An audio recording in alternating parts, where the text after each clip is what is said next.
Phenomenal hit! He hit it!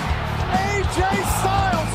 Welcome back to Australia Mania. It's only a wrestling podcast called Australia Mania. I'm your host, Ricki and David. As always, I'm joined by the one, the only, the beautiful, the magnificent David Yang. How you doing, man? Good morning, wrestling fans. Let's get into it. Yes, I'm let's. so fucking hyped, bro. I'm so hyped. Unfortunately, this week, Michael is not here. He had ACL surgery this week. He couldn't bring his fragile, hurt body out of his bedroom. You know what I just realized? What? This actually makes me the most consistent member of Australia Mania this year. That's a very good point. I've missed one, and now Michael's missed one, but you have missed nothing. I'm four straight. Four straight. All Good right? work. Who's the MVP? You're the MVP, I guess. And yeah, we're just this is a bit of a chill episode because we're in my lounge room right now. We've got South Park on mute on the TV and sipping some coffee and talking some wrestling. How good's that? Dude, life, honestly, like life just does not get simpler than this. I know. Like, we were discussing it on the way up. If we live that podcast life, Oh, mate. right? You wake up early elite. in the morning, walk down the street, Get your coffee. pick up your coffee, back up, and then you just sit down and talk shit for a couple of hours, right? It's the ideal life. It is. It's the ideal life. It is. And Just, and we get to talk about wrestling. We do. How good is that? Speaking of wrestling, He's going to jump right into it. He's going to jump right into I'm not it. good at this. Like Michael, I was going to say, this is why we have Michael. Michael is the segue guy. At the end of the day, the segues are like they're terrible, but I love them to death. Like they're so good. the man is good at his craft. Oh, he is. Like, he is. He's the news man. We're the color commentators, right? We are. We're not the guy behind the board He's that the- pushes the buttons and susses the news. He's the Michael Cole. He's the JR, and we're the Taz circa 2004. 2005. Whenever Taz was commentating, that's us. We're just we're the color, we're the sprinkles on top of the sundae that is Michael Thompson. Have you sussed the Taz show? I've listened to a couple of episodes. He's legit, dude. I- He's legit. I think he might have been extremely underrated and underutilized when he was a commentator. I thought he did a good job for. No, I'm not saying he didn't do a good job. no, I think he did a great job. Yeah. It's just I don't think they could have used him more. Is what I'm saying. For sure. Like they could have pushed him to the nth degree as that kind of side by side with JR color commentator. I agree. Is what I'm figuring. Yeah. Right. He No was- disrespect to the king, right? But I love you JR. got to spice it up. Yeah. Right. And JR Puppies. is obviously the god of the industry, right? for But then you throw him sure. alongside Taz. Like Taz just has that kind of energy to him. The guy who I felt was like very underrated and like thankfully he commentated the best WrestleMania ever. Fucking Paul Heyman. Did he really? The guy, yeah, he was the commentator with JR for WrestleMania X7, which is still possibly the best WrestleMania of all time. What was the main event on that one? Suss me. That was Rock Stone Cold, where Stone Cold turned heel. Ah, with McMahon. Yeah, the heel turn in Texas. Yeah. In Texas, One of the like, biggest moments ever. Fucking Yeah. Jesus, what was that? Like, that was crazy, man. Like that whole WrestleMania had the TLC 2, like the better TLC. It had Shane McMahon versus Vince McMahon in the big grudge match. Had the triple threat hardcore title match with Raven, Big Show, and Fuck, were you like watching this last night or something? Like No. it just pops off the top of your head. No. This is like, okay, Michael is like the encyclopedia of wrestling shit.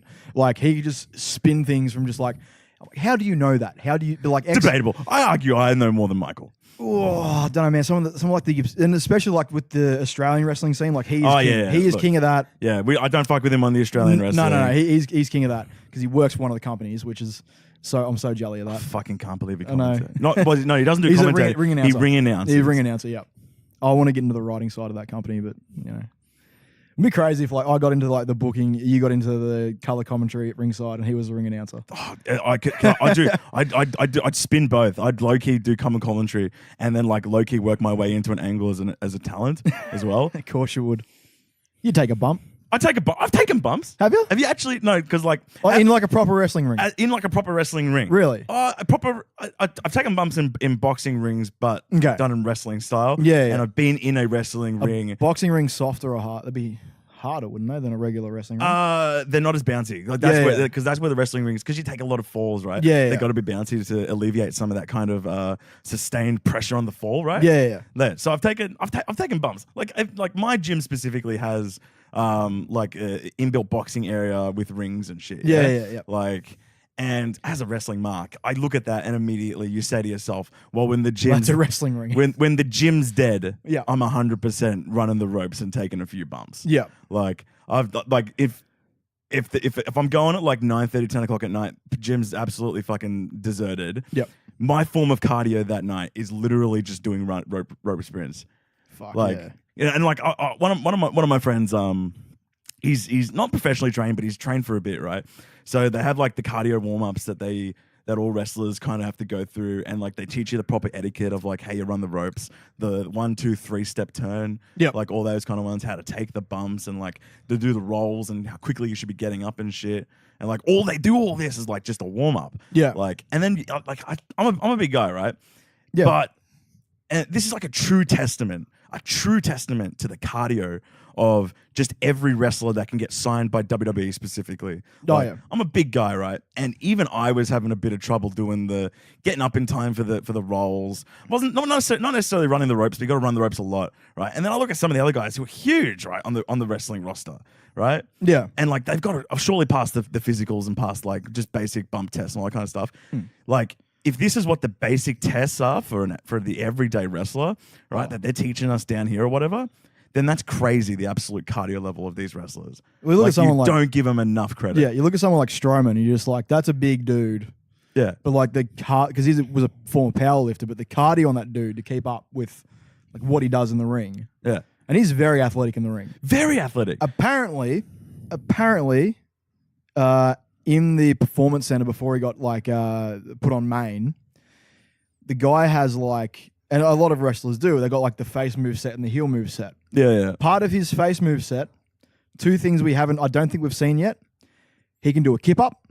Nah, fuck off. He can do a kip up. Fuck off. And he can do a missile drop kick from top rope.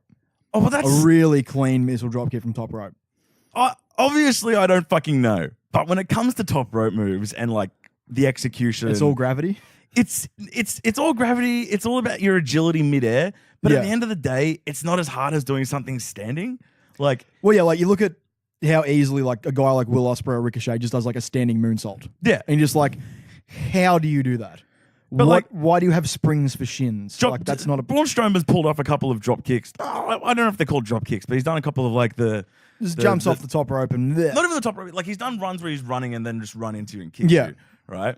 And like you can see the agility in the man there. And then Oh, it's like you talk about how he can do it off the top rope. I'm like, yeah, of course he can do it off the top rope. The hardest part about that is taking the bump. yeah. Like that's the hardest part about it. But I want to see the kip up.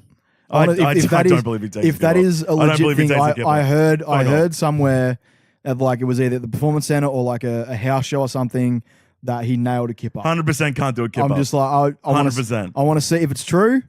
I want to see it. It was you know, like I said, it was something that was said about performance center or like a house show or something. So it could be just a rumor, might not be true, but allegedly he can do a kip up, which I would absolutely pop hard for because like that's insane. Like you think about like guys like Shawn Michaels did that as like a that was his. Do you reckon that's the cleanest kip up of all time? Oh, for sure. The Rock had a surprisingly good one. But The Rock never pulled it out enough. He didn't. And even like when he was like the bigger Rock, when he came back in 2011, Yeah. he pulled it out a couple of times, and it wasn't as smooth as when he was like the svelte, Oh, but smaller he's still fucking prime Rock. Yeah, he still looked good though. What do you consider prime Rock? Oh, as in physically Yeah. or in terms of career? I don't know, just like whenever someone says Physically, to I'd argue right you, now. whenever someone says to you, The Rock, not Dwayne Johnson. Whenever someone says to you, The Rock, what is for starters, before we even get into that, I refuse to acknowledge Dwayne Johnson. Okay, if someone says to me, have you watched Dwayne Johnson's movie Jumanji? I tell them, fuck off. It's The Rock's know movie. your role. Shut your mouth, you jabroni. Okay, it's The Rock. Yeah. All right. Well, what about like the progression of his like move? I want to see like the progression of his movie poster career, where it started off as like Scorpion King, The Rock as the Scorpion, And then King. it was Dwayne The Rock Johnson. It was Dwayne The Rock Johnson, and now it's and just Dwayne Johnson. Yeah. I'm not about that. Mate. I'm not about that. But like for That's me, retarded. Prime Rock is the one that always comes to mind is like I'm around thinking about 99, 2000, 2001. Yeah, I was thinking like 2001 when he like got that 3-year stretch there. when he came back from his like first movie thing, and he had the chest piece of his tattoo done, not the shoulder bit yet. So he had like the chest piece. Oh, what? and the Brahma bull. Oh, what? That's I reckon that's that like was, 2004. No, that was like 2001, wasn't it? 2002. Nah, dude. Really? Wait, no, from like 99, 2000 to 2001. Because he was still peak WWE at that time. Yeah. Maybe it's 2003 I'm thinking of. I think it's 2003. I think because he dipped 2002, 2003. Yeah, to do Scorpion King. Yeah, and he come back with that, a chest piece. And then he came back. I'm pretty sure he only came back to do an angle with Eugene. Oh God. Eugene or Mick Foley at that time. He wasn't in more target attention. He was only back for a short bit. And then he proper left after 2004. Yeah. Right. And then because he had the full tattoo, like the full shoulder and chest piece done at like right before he left WWE, but he came back at one point. I think it was after filming a movie, and he had just the chest piece done. I'm thinking 2004. Because are you also picturing him in like a leather kind of cut off vest? Yes, yeah, the leather cut off vest, yeah, the sunglasses. Yeah, He was very much Hollywood Rock. I think it was around the time he fought Hogan at, which was WrestleMania X8. Nah, which was it Hogan? No, it wouldn't have been Hogan. 2002. He had the Brahma Bull during that. He didn't have the chest piece. He had the Brahma Bull forever. Yeah. But I reckon did he have the chest piece during the fight? Nah, he would have had it with Stone Cold. At 19. Yeah. Which 19 would have been, so X6, which was called WrestleMania 2000, so would have been 3 years later, so 2003. Yeah. Would have had the chest piece done. That's what I'm thinking. Yeah. Because honestly, my only memory of him having the chest piece was when he came back 2011, right? Yeah, but then he had like the chest piece, the full shoulder bit done. Yeah. We haven't talked about it in the podcast. Do you rate the new tattoo, the new Brahma Bull? Oh yeah, I'll fuck with it. Yeah. That's sick. It's just sick. It's, in terms of cutting off something iconic from him. Yeah. Fair, I'll give you that. From a tattoo perspective, it's fucking dope. But if you really think about it, it's still the Brahma Bull, but just evolved. But to me, like it clashes so much with like the traditional. I know there's a name for that style of tattoo. I just cannot think of it off the top of my head because it's like his granddad had the full like the torso and leg piece because he was like a high chief. You're talking about like the traditional kind of tats. Yeah, there's a name for it, but that's apparently like he was saying that the new generation has moved away from like the midriff down to leg piece, and now like the Usos have the arm piece, Roman Reigns has the arm piece. Yeah, it's the new version of that like tribal tattoo. He has his from his chest up to his shoulder. That's where his one is. Chest, shoulder, and then he's got like the half sleeve down to the elbow. Yeah. But it's such a weird clash to sort of look at him now, where you've got that beautiful, like insanely intricate tribal work, and then on the other side you've got a very contemporary style of tattoo, like the realism. I think it's a true representation of just his approach to the neuro. When you put it that way, like I completely get that, but it is kind of like contrasty to see a traditional tattoo next to a more contemporary tattoo on the same guy. Like, because like guys like the Usos have both sleeves done, but they're both done in the traditional, traditional Samoan style. Fair enough. Tattoo mania. Yeah, that's just like how I think of it, because like all your tattoos have like a very thematic sort of design them all myself too. Yeah, and they mesh in the same style because they're all sort of fairly contemporary realism plus a bit of script and that. Yeah. Whereas if you had like, I know what you're saying. Like, because I have one on my chest as well. That one clashes, right? Because it's not connected. Yeah, but I know what you're saying because but in essence, like you cut the Rock's body in half. One half of him is who he is. The other half of him is who he is. Like I from an artist point of view, that's how I look at it. Like you don't look at it in essence as all of one piece, but rather than two sides of who he is. Yeah. Right. That's like But like in terms of him covering over the iconic Brahma Bull tattoo, I argue it's the evolution / it's just a fucking dope tattoo. It is, in essence. Like it is a very, very cool looking tattoo. But anyway, enough tattoo talk. Who has the best tattoo in WWE? Oh, bro. Oh, fuck. That's a tough one. Oh, you think Randy Orton, right? Skull. That's another skull. Skull. I got CM Skull. Punk. CM Punk's chest was intricate as fuck. The dragon chest, but then like the Pepsi on his arm. Yeah, that's iconic. So like and he's got like the Cobra Commander one on the other arm. That's iconic as fuck. Did you know like the which was it 2K12 that he did the cover for? Yeah. Every tattoo he had on him that was like trademarked had to be removed. If you look at that cover, the Pepsi one's gone and the Cobra Commander one's gone. Because they're both trademarked. No, I was going to say, couldn't put them on the thing. So like all of his like that's an interesting piece of. I'd like to legitimately. Wow, good job for this fucking sound on your phone, dickhead. Who's messaging me? No, I'd like to legitimately know how WWE, and you still haven't turned it off. Turning it off now.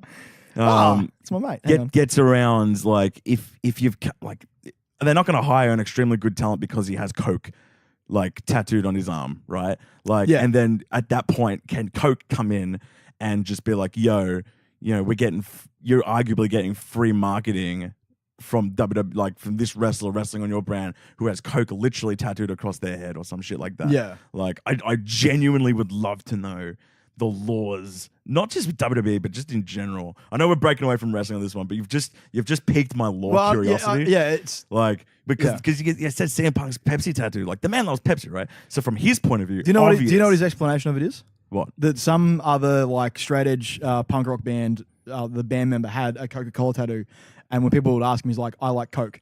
And then he got the Pepsi tattoo, and when people ask him why do you got a Pepsi tattoo, he's like, I like Pepsi. Yeah. That's the entire reason. No, but that's fair enough. Yeah. But that's exactly what I'm saying. Like from his point of view, it's perfectly fine to get the Pepsi tattoo, right? Hell yeah. But then when you start to get into that kind of media industry where you're seen on television week in, week out, and the Pepsi is who they're identifying you as, Yep. and then they go, oh, that's Pepsi, and now someone goes to buy Pepsi, right? Is WWE not sitting there going to Pepsi and saying, look, I'm giving you free marketing, I want something back, right? Like, can they even do that? Or is it like, because it's a tattoo, it's completely removed from that kind of like complete legal discussion? I'm just worked up over this. Well, like I'm genuinely interested from in my the law perspective. aspect of that. From my perspective, it's more like, well, you study law, so you would like. That's what I'm saying. Like, Yeah, I'm gonna go into it and find out. But that's in my personal time. Well, then, like, I would see it more of like Pepsi going to them as a courtesy and being like, okay, we won't sue you for having our logo on TV every single week without our permission. That's true. That would be like that would be a very like large corporate thing for Pepsi to do, is be like, okay, we won't sue you, Yeah. but you can't use it in any promotional images except for what's on TV. Yeah. You know what? Fair. Okay. Yeah. Which is When you put it that way, yeah. Yeah, but okay, so most iconic tattoo, it was not the Pepsi, do you reckon? No. Are No. you talking a complete set or just a tattoo? I think just a tattoo. So like, when because then you'd have to go because Brahma Bull. the Brahma Bull is not a bad one. One of mine that I think would be the Rey Mysterio spine piece. Oh, I would actually argue the Mexico across his stomach. Or the rosary beads around. His collection of tattoos is one of the best. Yeah. You know, I forgot Mysterio for a second. Yeah, there. because he's got the rosary beads around his neck. He's got the Mexico across, and then but that spine piece is so goddamn intricate. Yeah. It's insane. If you actually like look at that, it is like just a beautiful piece of art. You're It is 100% so right. good. You're 100% right. I Yeah. forgot Mysterio. I'm retarded. Yeah. I put him over for the Mexico on the abs. Yeah. You're 100% right. The rosary beads is iconic. Yeah. Just every piece of I haven't seen his spine one in a while because you know obviously the last time he did a run with WWE he wore the shirt. Yeah. Right. I don't know why he wore the shirt, but he wore the shirt. Yeah, it was weird. Came back. Because when I first got back into wrestling, which was 2006, was just like literally like Peak Mysterio. Oh yeah, like my story of getting back into wrestling since That was my story of since I was a kid. starting low key. Yeah. And I started with 2005 Survivor Series, and then I jumped on heavily when I watched the Rumble. Like this is legit. Yeah. Like my first pay per view was the Survivor Series in 2005, and then my next one was the Royal Rumble 2006. And like in that time, I'd watched it here and there, and I gotten to know Mysterio because he was running the SmackDown brand. Right, and I was just, I'm always a SmackDown mark. No matter what, at the end of the day, I don't care how badly SmackDown does. I will always be a SmackDown guy. When it had its golden period, you had Taker, Edge, Mysterio, Orton, Angle. It had the WWE. So good. It's not like they haven't tried, right? No, they've tried. And I actually think that they've succeeded, but because they've succeeded, they don't like that internally because it means that it's beating Raw. Right? Yeah, it takes away from like Raw is the brand. Yeah, and that's what been annoys me around because then they have the power themselves to say shut the fuck up SmackDown and then just take it all away, which is what they did at the start of 2017. You reckon that's what the conspiracy is? I'm 100% convinced that's why they switched over the writing teams, and in essence that lowered the stock of the other brand, and then they just moved over Dean Ambrose, the Miz with the IC belt, right? They kept AJ there, otherwise the brand would actually sink. Yeah. Right? Oh yeah. But still, like the talent they moved over got immediately just shoved into the ground because like the writing team was just completely mixed up. Like they don't know how to handle it. But I'm convinced it's because post that SummerSlam 2016, where they did the brand split and they proper pushed SmackDown through the WWE belt and threw over John Cena and Randy Orton and AJ Styles, right? They gave it the veteran talent with a good stock of young bloods. Yeah. Right? You had the Baron Corbins, you had all of those guys on there working the lower sections, and you knew the NXT talent was going to come up through there as well, right? SmackDown was primed to be better than Raw. And maybe not viewership wise for a long period of time, but in terms of like percentages of spike, SmackDown was going to beat Raw, right? Yeah. And It was damn well know they noticed it was the Mark brand. It was we've put all the best wrestlers on one brand, and it's the brand for the marks. It's for the people who love good quality wrestling because, like you said, you had AJ and and then like Shinsuke came on board. You had Kevin Owens over there when it first got done. It was Ambrose. old age versus new age because on Raw you had the Seth Rollins, Braun Strowman's, Roman Reigns, the new age guys, right, fighting for and like Finn Balor, but it's unfortunate that he injured himself. Otherwise, maybe it might have been a different story. Can you imagine what could have been? That's what I honestly I think about that almost. Do you think daily. he would have dropped the belt to Goldberg? Yes. Do you reckon? Well, hang on, because Kevin Owens held it from the month after he dropped, right? It was the night after he dropped. No, it was so the tournament on the night after SummerSlam, and then the following week he won it. So it was like 8 days. Yeah, so 8 days after of SummerSlam, vacancy. He held it until Fastlane. Yeah, until Fastlane, which is what 6 months. Yeah, I think about a 6 month run. I honestly think he would have held it for that long. I just don't. Maybe not drop to Goldberg. Yeah, I don't see him dropping it to Goldberg. I see him dropping it to Lesnar. Well, because obviously these are it's very hard to sit back and be like, if Finn Balor doesn't get injured, Kevin Owens doesn't get pushed, right? But if Kevin Owens doesn't get pushed, does Goldberg come back and sign on full time past Brock Lesnar? And if right, like if Owens doesn't get the push, then do we have Jericho being as good as he was?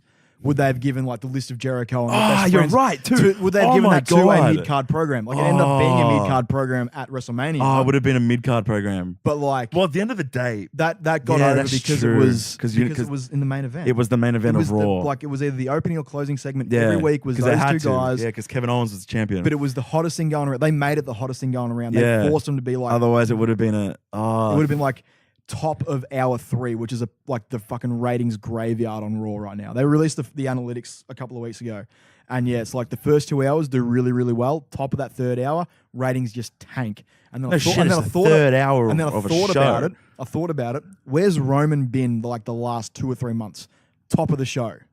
He has not done like a closing segment. Like the last few main events have been like Cena Finn, which was pretty good a couple of weeks ago. Yeah. But the last few weeks of Raw have been pretty good because they've had the gimmicks. But like when you think about like the final matches, like the main events essentially have been like not involving like Roman, or they've been like more involving like Miz or the Miz Taraj or Braun or someone, but they're keeping Roman in that top 2 hours where the ratings are. Yeah. And sort of anyone that gets into that third hour is kind of being a little bit, it's like, you're in the main event, but you were kind of burying you because we know the ratings dip at that point. Like, I'm sure that when Finn v Cena happened, the ratings, I hope, would have stayed up because that's an absolute marquee match anywhere in the world. Yeah.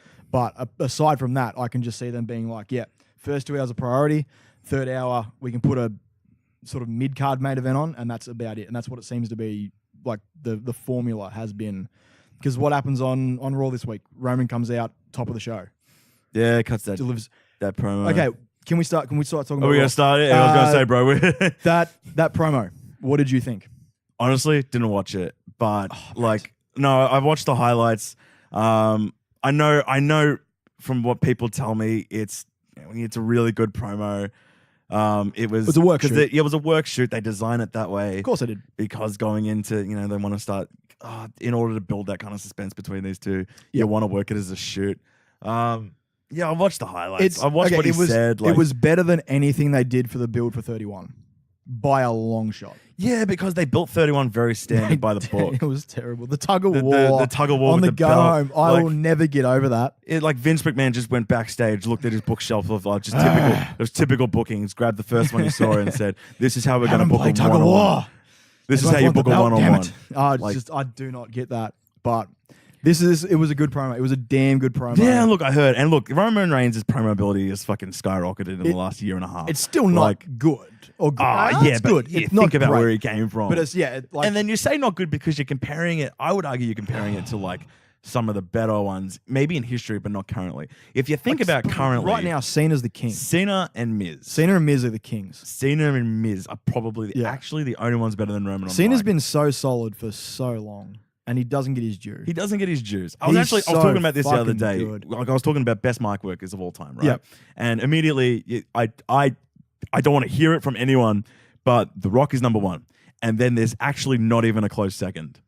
There's not even a close second. And then at 15th place, right, is Paul Heyman, which is effectively second. Which is effectively second. Okay, hang on. That's what I'm saying. How There is that much of a discrepancy between The Rock on the mic and Paul Heyman on the mic. At 1 and 2 is what I'm saying. Right? How are you putting him 15th then?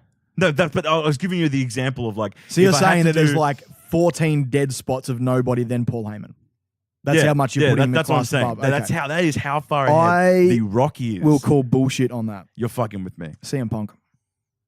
Better than Paul Heyman? Yep. When Paul Heyman He's was third, when but Paul close, Heyman when but Paul close Heyman third. was with Look, CM hey. Punk, he was not a mouthpiece. He was a hype guy that stood at the back and held the belt. Ricky, don't Yes? get me wrong. I'm the biggest punk mark. All right? Punk mark. Yep. That's existed. Park okay. monk. All right? Yep. Okay. Don't bury me like this. I'll bury you all. Won't I? No, I'm the biggest punk mark Yeah. that has existed. Yeah. All right? But I'm like, and I want to say second. But just based on body of work. Based on body of work and longevity. There's three things you need to watch. And that's all you need to be sold on Punk. Oh, no shit. There's one thing you need to watch, and it's the pipe bomb. The pipe bomb, all right? but the pipe bomb, the SummerSlam promo with Cena after he came back. Yep. And then fast forward a few months, The entire feud with Triple H. the Phil Brooks, Paul Levesque promo. Oh, yeah. Where I he still watch drops that. their names Yeah. in the Dude, promo. He's like, this isn't CM Punk talking to Triple H. This is Phil Brooks talking to Paul Levesque. And then they cut the mic. And the then crowd fucking lost their minds. Like if you're watching the back of that, there's a guy like right between their two heads as they're talking, and he just like, I know this is an audio medium, but he just like grabs his hair and goes, "Oh my fucking god, what did he just say?" Dude. Because like that, you don't do that. You do not do like he is never. No shit. They cut the mics. Yeah. And even like Triple H is I like to believe he's a product of the new generation at this point, right? So he understands the crowd. So when he saw how over it got, he broke it too, realized they were going to cut the mics and said, "Fuck that, give him the mic back." But then what happened? He buried Punk. All right. You can't go against what Vince says backstage, though. I have the most interesting theory in the world, and I want to write like an article. I do like some freelance articles about wrestling. Well, you're fucking cool. I know, right? How good am I? I want to call it "How CM Punk Changed the Game," which is a lot are you telling me that a lot of puns? Are you going to be the first one that's ever done this? No, but like first man that's ever wrote an article on how CM Punk issued the reality era and like was the changing mouthpiece? No. Like when I say the game, I mean as in like Triple H. I want to say like it's puns within puns. But just like there's probably an article out there about this, but this is my take on it. Is like how CM Punk, if CM Punk had come along 5 years later, he would have been NXT champion for 2 years and then came to main roster and would be a main event player right now. But because NXT did not exist, there was FCW. He got brought up into the developmental. Wait, are you saying system. 5 years? Well, what did he come after in 2000? he debuted? What did he come in 2006, 7? Yeah. Oh, so you're saying at that point. So you're saying when was like good NXT a thing? Like 2012, 2013? Yeah, during okay, so a little bit later. Finn. No, before Finn. No, before Finn. Like you're talking like Adrian Neville. Yeah. We're talking about Cesaro, Rusev, because Finn put NXT on the map as its own. I would say brand. Sami Zayn did. Name a champion before Sami Zayn that's not Adrian Neville. Big E. Yep. No, I've answered your question. Seth Rollins, Bo Dallas. No. These were all champions. No, I agree. in NXT, but no one remembers that. But Sami Zayn was the first one. Because then Kevin Owens. The Sami Zayn, Kevin Owens. Sami Zayn not so much, but when Sami Zayn and Kevin Owens did it. Yep. So but that happened in conjunction. It literally happened at the same time. Didn't Sami Zayn win it and then Kevin Owens debuted? He debuted in the opener. Sami Zayn won it in the main event. Yeah, Kevin Owens comes out, they celebrate, but literally as soon as he won the title, they started the feud. Yeah, like that's immediately. Yeah, like that's. Do you know who Kevin Owens beat in his first match? Who? CJ Parker, now better known as Juice Robinson in New Japan Pro Wrestling. No fucking way. Yep, Kevin Owens beat him in his first ever match. Dude, he's Australian, isn't he? CJ Parker, fuck no. Juice? No, he's American. Okay. I think you're thinking of Travis Banks or Switchblade Jay White. No, Switchblade is New Zealand. Is New Zealand, yeah. I picked up a sick Switchblade shirt at New Japan, by the way. Did you? Yeah. Fuck you, man. I fucking love you know what? Because I got a friend who's going to WrestleMania. Huh? I got a friend who's going to WrestleMania. Yeah. And shot me a belt. She's going to Access and shit. I'm going to give her money. Do you know what shirt I want? The new Eli shirt. It looks so fucking good. What, both? No, he has two of them out there. He No, has it's- the walk it- with the- Elias and then the tools on the back. Yeah, the new one, like it has the WWE Walk with Elias written Yeah. inside it, and then it's like You know he's a top merch seller right now? who? Him. Elias. That shirt is fucking elite. Yeah, he's It's the top merch seller. it's not elite, but it's good enough. It's actually crazy. Like the man, he had nothing of substance in terms of like push in NXT. He is the exact opposite of pretty much everyone else that's come from NXT. He had like really not that much going, and he's just turned it around. That's like, I think they kind of did it on purpose. No, I think it started off in the sense that they gave him the gimmick, right? And they said to themselves, it's just a gimmick. Yeah. And they didn't realize just how perfectly it fit in with television. Yeah. The gimmick. Yeah. Like and then when he started to do those kind of things, it wasn't something that you wanted to do, like, because NXT at the time was effectively just house shows in Orlando or whatever, right? Yeah. And it just wasn't something that week by week at that one venue, he just comes out and sings like the drifter. He's not necessarily drifting, But right? going from town to town, Town to town, drifting, singing. It works. It's literally, and I think they realized that maybe a week into giving him the gimmick, and they said, well, we got to actually bring him up while stock's still there. Yeah. And they did it as quickly as they possibly could. They knew that this was a gimmick that they had primed to be television, and the guy can go. The guy has the look, and he has great mic work. Yep. I don't understand how he fell into NXT. Maybe because he might have just come into the company with no gimmick, but you chuck that on him, and the guy is gold. Yeah. Right. And he debuted, and like he didn't even debut with a match. Like No, he comes for out the and run- longest while. No, do you remember his And he first 2 weeks? He just walked. He just drifted behind someone else's promo. Yeah. That is the perfect thing for the drifter to do. Absolute perfect. And it's perfect in the sense that Oh, it was so NXT good. guys knew what he was doing. Yeah. Right. And if NXT people watching the main stuff, they're going, "Oh my God, it's Elias Sampson now known as Lions." And they're getting it right. And then the guys who are watching the main stuff are just like, "Who the fuck is that guy? Yeah. Who the fuck is that?" And it's consistent every week. Why is he drifting through? And then Yeah. like, this is the drift for Elias Sampson. Like, oh, he's the drifter. He drifts. And it was a soft push. Yeah. It wasn't like everyone knows after Mania you get a call up, right? Yeah. So you're sitting there going, oh yeah, this is the hard push, right? A soft push like that is bringing in someone, and then you did it for his gimmick, obviously, so you have to manifest it around other people's gimmicks. But it's just a soft, like for a few weeks, week in, week out, he just walked. I think you have right? to give some credit to Corey Graves, because Corey Graves puts him over as like the most annoying person in the world. Yeah. Commentary even- always has to be behind someone. Even during like him just drifting behind, Corey Graves would mention it after the promo was done and be like, "Why was Elias drifting through that scene?" He would put him over before he was even like had a mic in his hand, which is exactly what you need to do. And it works so goddamn. That's got to well. be that. It's not seen much nowadays, or aside from when Corey Graves does it, but commentary has their job primarily. It's two faceted. One, it's obviously to call a match and get hype, but two, it's to put talent over, right? Yeah. And that's what, I don't think a lot of people understand that as like to be a great commentator. It's not just about calling the match, but it's about getting the reactions from the person themselves. Like JR was excellent at it for like hyping up the character of people, right? And that's where Corey Graves and more Ronaldo comes into it as well, in terms of like it's not just about the match, it's about getting the guy over. Yeah. Whether it's getting him heat on him or getting him some or like proper buffing his face gimmick. Like, Yeah. And then that's where Corey Graves excels as perfect color commentary alongside Cole, who would call the matches and do the hype stuff. And Corey Graves would be like, God, I fucking hate like blah, blah, blah, blah, blah. Yeah. Right. Like, and then like go in and like gimmick it. And then Cole would bounce off that. And then Graves would go even in harder. Yeah. Right. And that is how you get someone over. Yeah. Right. And they did a good job of it. Huh? They do. They do a good job. Like do. now, like they're starting to slowly get like the NXT call-ups right. They're not burying them like Apollo. Yeah, I don't even know. They're getting them right. He came up way too soon. Do you reckon they're handling Rude right? No, he should be a heel. But they got too many. They don't. Well, They don't. Aside from Jinder. yeah, you're right. It's Aside like from him, Jinder. and then Baron. And now Ziggler's back to being a face apparently, which is just confusing as hell. Yeah, They should have pulled the trigger on Orton, and I think they're kind of doing it in terms, but it's a slow one. well, it's him v Orton at Fastlane, yeah, Yeah. for the title. A low-key, they'll totally do him, Orton, and Well, Jinder at Mania. he- You've got to do he's- him, Orton, and Jinder at Mania. Yeah, but then like effectively, like is Orton a heel right now? You would effectively have to say in terms of kind of classic is. booking. Because he came But out he's and, done like, heel things in the He past. came out and like- RKO'd everyone, but everyone pops for that. yeah, I know. Like he, yeah. you RKO all the faces in the ring, and the crowd's going to be like, "Fuck you, RKO to nowhere, bruh." That's just how I feel. Randy Orton fans talk. Nice tattoos, man. You got a skull. I've got a skull too. Got my mum's name written in it. But yeah.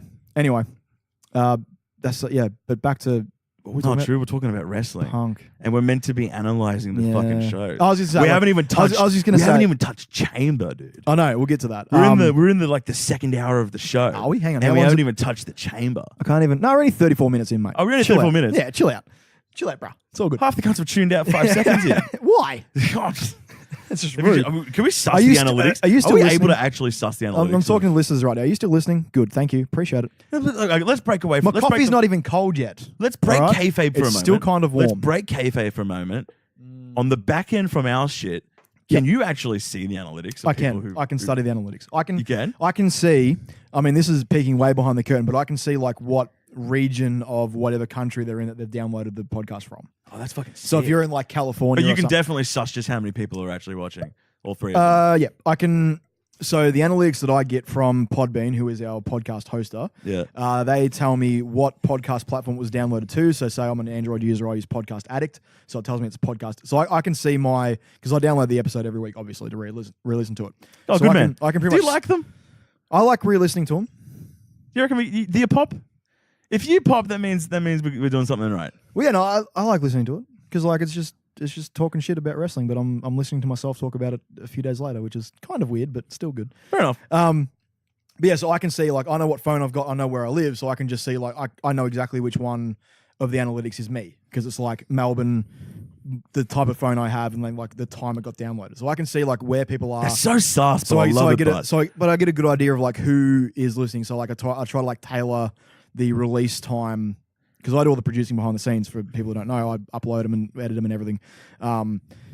So I like try to tailor the upload time for like the most of our listener base, which at the moment is in the States. I mean, you do the producing and editing, but uploading, that's here and there with you, man. Yeah, look, I have had issues with that because my internet's been crap. You upload whenever you want to upload. Yeah, basically this stage. I haven't even as we're doing this, I still haven't uploaded last week's episode, which has our Elimination Chamber predictions in it, which are useless now. When it comes to wrestling, it's got to be done on the day, I know, bro. I know. But yeah, because I've had issues with internet here, it's just been a fucking pain in the ass to try to upload anything. But hopefully that'll be sorted by next week. I should have proper internet at my new house, my new apartment. Sorry. So anyway, back to not talking behind the scenes shit because but I can see the analytics and stuff. I'll send them to you. All right, Ken. But yeah, I was going back to like the whole Punk Triple H thing. It's so weird that like apparently they had like such a really, really bad relationship backstage that it got to the point where Triple H was willing to bury Punk, who was the hottest thing in a match that was supposed to be against Kevin Nash, which let's not even get into that fucking thing. But it's like CM Punk is the archetype for NXT in its current form. It's the indie guy who got hot in Ring of Honor or over in Japan or whoever, who had all the cred from all the smarks, and then he comes across the WWE and owns it. It just is an extension of who he was. But in extension, that's where they're going wrong too. Yeah, it is. But Is like, in the sense that if there was no CM Punk and there was no, especially Daniel Bryan's very responsible for this as well because he was part of Ring of Honor and he came from that indie background. Yeah. And those two guys got so white hot around the same time. Yeah. I don't think there would be as much interest in that outside product from WWE fans to be like, oh, cool, they're starting to get in people from Ring of Honor. They're starting to get in. No, I agree with you.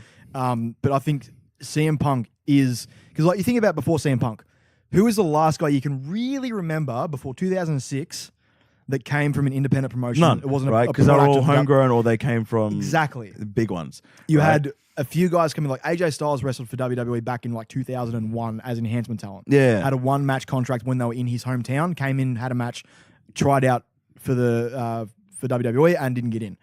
But there's so many stories of that. But then CM Punk is the guy that got the contract. Paul Heyman pushed for the contract. He got it. And eventually after everything that was kind of going against him with like backstage, the guys not liking him, having the title taken off of him twice in very embarrassing situations, finally organically gets himself over the way that he used to get himself over in the independents, in Ring of Honor, by him talking, because that is his strongest suit. He's a fucking good wrestler, but his mouth is what got him over, not in that way. I just zoned out there, so you got that one through nice and cheeky. you slipped that one in nice and cheeky. I heard myself say it. I'm just like, I shouldn't have said that. But his promo work got him over in the Indies, and that's that's what got him over in WWE. And he came in and he fucking got himself organically over. And it's like, that is the archetype. That is the blueprint for what NXT is now. No, and I and agree. it is so weird that he is the guy that just clashed so hard with Triple H. This is, and that at that point was the turning point, right? Yeah. And because I think at that point Triple H is now of the mindset where it's the new age push the indie guy. Back then he was still a product of WCW versus WWE kind of bigger talent, homegrown. That mentality, right? Yeah. And this is what I'm saying, like it's a double-edged sword. Obviously, it's a new era and a new understanding of wrestling where it's the indies have come up, right? It's no longer the three big promotions in America where it was WCW, WWF, and then was TNA, and then they fell, right? Yeah. Like it is now, in essence, territories kind of, again, where different smaller promotions operate out of their hometowns and travel a little bit, but there's varying and there's so many. And now you're bleeding into the Mexicos too, right? And then they got the New Japans who are doing shows in America, right? And then UK are doing shows in America and they're doing shows over there. Like it's become territorial again, right? And it's taken a while for WWE to adapt, but they have with the new NXT. But that is what is I'm going to say is best for business. It is what's best for business, but if we're looking at the period of 2011 to 2015 at that point, right? Let's say where they fully embraced it was when they gave Seth Rollins the WWE title.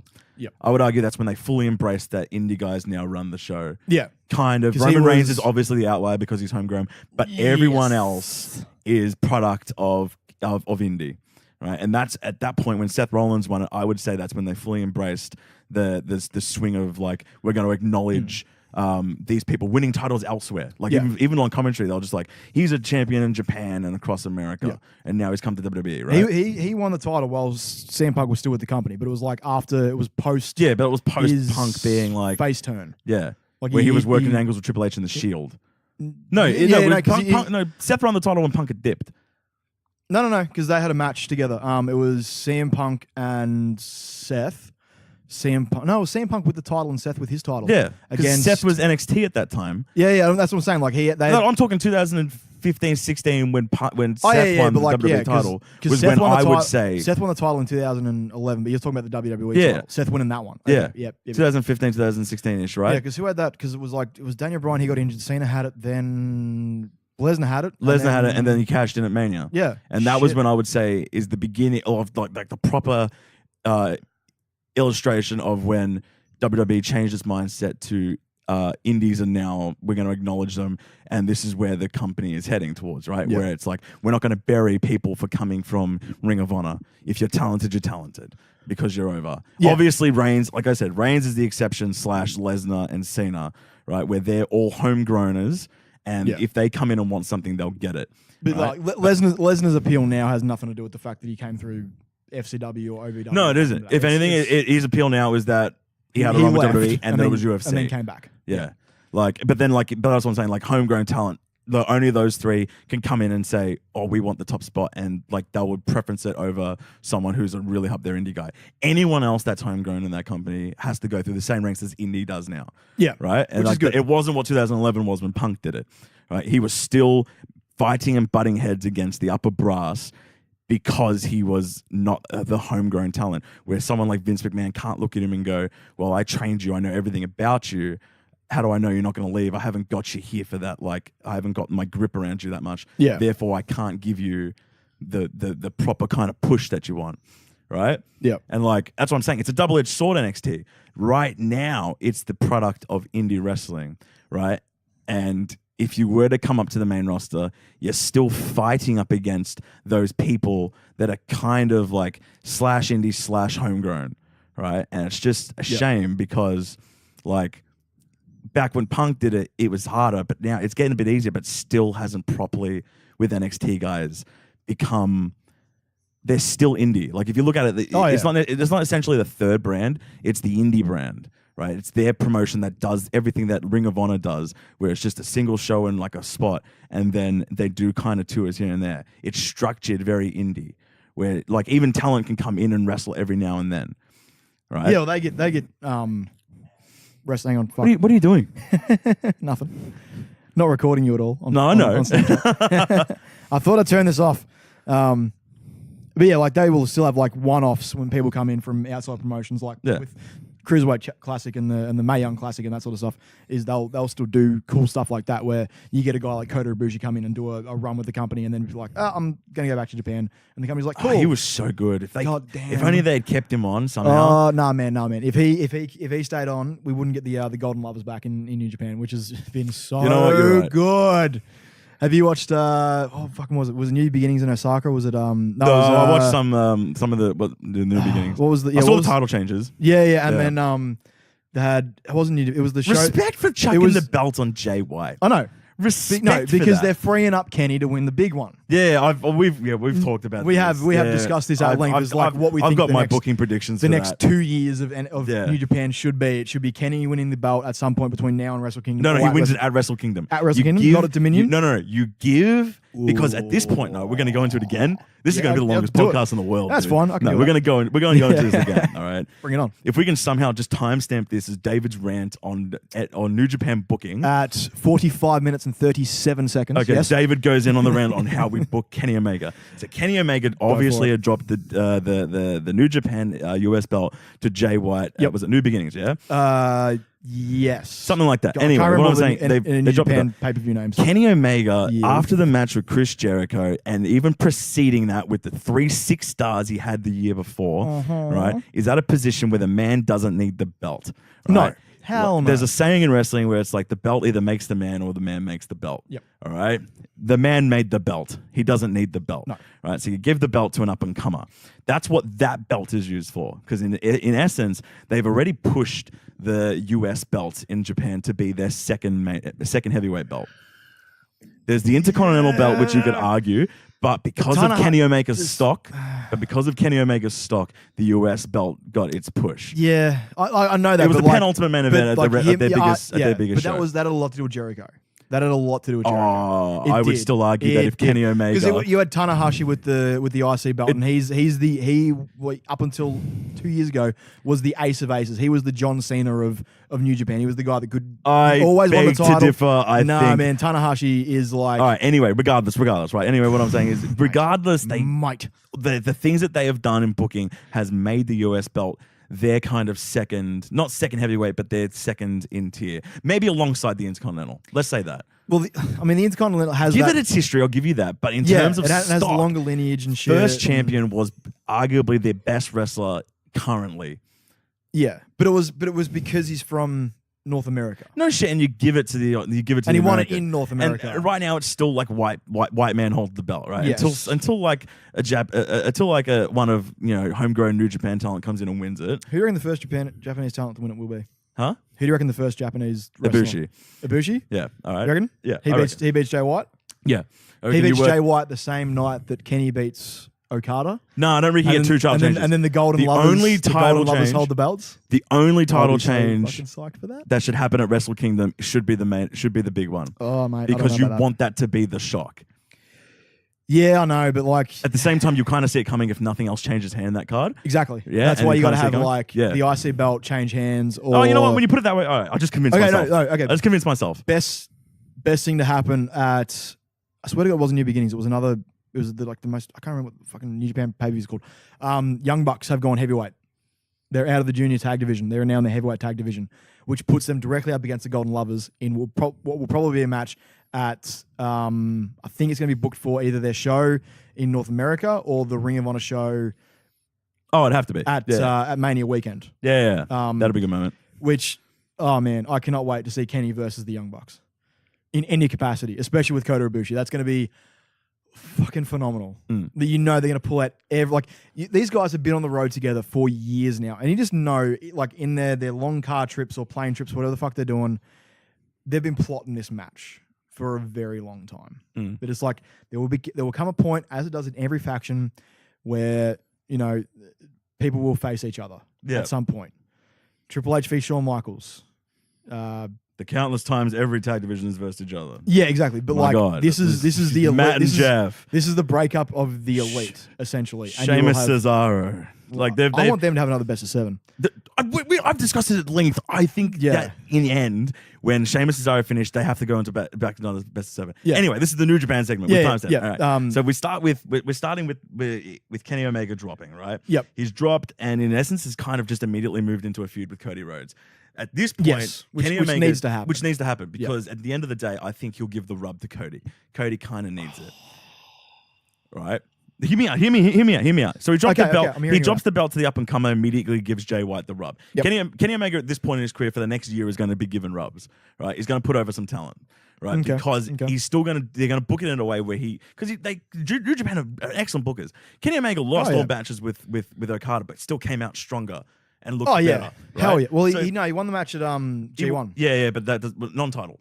Right? Yeah, and it's hard to count tournament matches because Okada didn't lose just a match to him. He lost a match to someone else that tournament as well. Yeah. But he's at a point now where he's had 100 and something plus days as US champion, dropped, and now he's moved into a feud with Cody Rhodes. I say that feud with Cody Rhodes lasts until about the middle of the year, where Kenny Omega gets booted from Bullet Club, and Cody Rhodes becomes new Bullet Club leader, because even in the same principle applies from the man not needing the belt. Kenny Omega doesn't need Bullet Club. Kenny Omega in and of himself is his own stock, right? He can carry his own. He can carry his own weight. The rub should go to someone who can better manage and better utilize the idea of the faction within New Japan. Cody Rhodes needs that. So Cody Rhodes, the American Nightmare, it's his gimmick. Right, it's the American club within a Japan scene. Yeah. So you give the rub, Cody Rhodes comes into it and effectively becomes new Bullet Club. Kenny Omega starts falling in terms of booking, but he's obviously his stock has never been higher. Oh yeah, starts falling, and he goes into when do they normally hold G1? G1 is usually towards the end of the year. It's usually around about SummerSlam time. So I say he wins G1 again because he won it the first time, didn't he? And that's how we fought. Okada. He won it the year he fought Okada. Yeah. I say he wins G1 again. Final match against Naito, because I think Naito and him are still the up and comer, they're still the main eventers. He wins G1 again, and immediately you've started the next three months worth of hype just on that win alone, that we are going to get Okada versus Omega 4. That in itself does the marketing. Okada's reign at this point is possibly at 850 something days, right? He already stands alone in the last 30 years as the longest reigning heavyweight champion across possibly all promotions. His reign is of legacy already. You might as well run it into Wrestle Kingdom, and the only person who can beat this reign, it should not be an up-and-comer. Most booking would look at it and go, oh, if we're going to give a reign or a streak of some kind, you give it to the rub of the up-and-comer. But New Japan, they're better bookers, because it's just unbelievable that someone, for example, like Jay White, would first own Okada and then beat Okada, despite the fact that Okada's had 900 days, over 20 title defenses, probably an X amount of 5-star matches. He's legitimately a booked world champion that doesn't lose. Oh, yeah. So realistically, the only person who can beat him are main eventers, right? Yes. Classic booking goes out the window. So you throw Okada and Kenny Omega into that match. You give us that fourth iteration, and then Kenny Omega topples the 900-plus day reign at Wrestle Kingdom at that point for the huge ovation, because he's had 3 years of being the New Japan indie darling. The man is so over, right? And he's proved that he is an absolute machine in the ring and deserves it, right? Yep. So now at that point, going from there, so you got Kenny Omega with the belt. I say because he's beaten Okada doesn't mean he has to have a 1,000-day run. I say you drop the belt maybe 2 months later to someone like a Naito or Okada again, and then you cycle. You cycle between Naito. Can you stop? Stop? Look, I'm doing it for the gram. I'm doing it for the...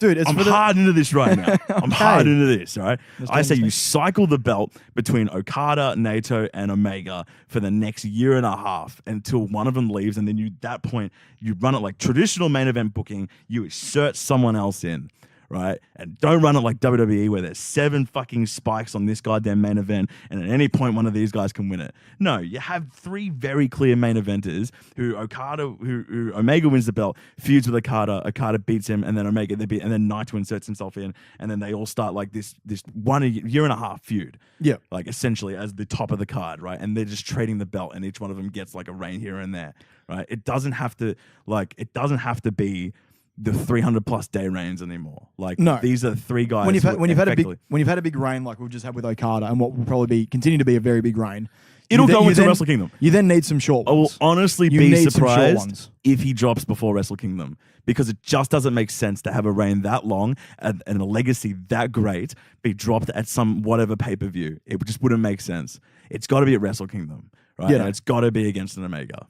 That's the story they're telling. Yeah, it is. That's the story they're telling. It is. If you went to I know you didn't go to New Japan in Australia. I'm not saying they pushed the story, but they were very heavily when they put Okada versus Omega in that 3-on-3 match. They deliberately just did not have these 2 go at it until the final second. Yeah, and they only had them go at it for about a minute, and then you don't bust your nut till you're ready to come. Yeah, you know. No.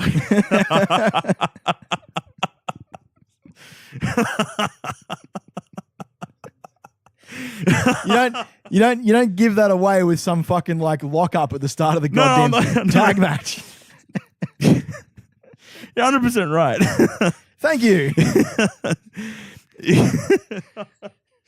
Which is exactly what I said, but just without saying. I said it better. Bust your nuts till you're ready. Can we get that on a t-shirt, please? They only gave it to us for like 30 seconds to a minute, and then after the match, Kenny Omega, off the topic, was just like, you just got an example of what Okada versus Omega 4 is. Yeah, exactly. And then you got to know that, like, even as a business, as a business, you're sitting there going, well, we're fucking retarded if we're not going to put Okada versus Omega on one more time. There's still technically one apiece, because they had the 60-minute time limit draw. Yeah. So you have one win to Okada, that fucking epic hour-long match that is just...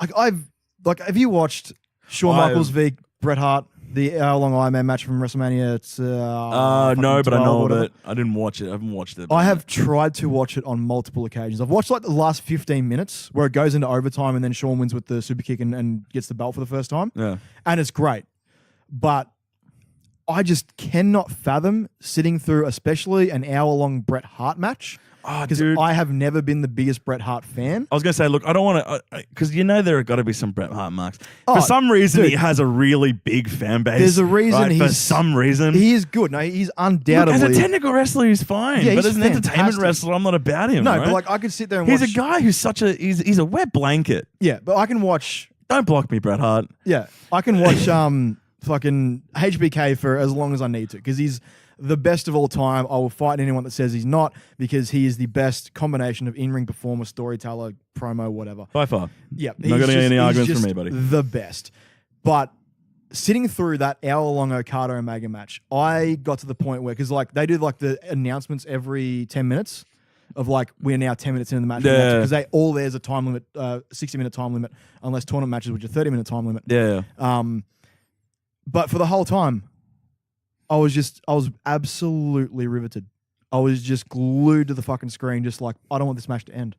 I never wanted it to end. I know it's not a fucking newsflash, but Kenny Omega is the greatest wrestler in the world right now. Right now, yeah. It's just, but those two together have this insane chemistry where, that spot where he goes for the Rainmaker and Kenny just cannot hold himself up and collapses, and Okada goes over the top of the Rainmaker. Yeah.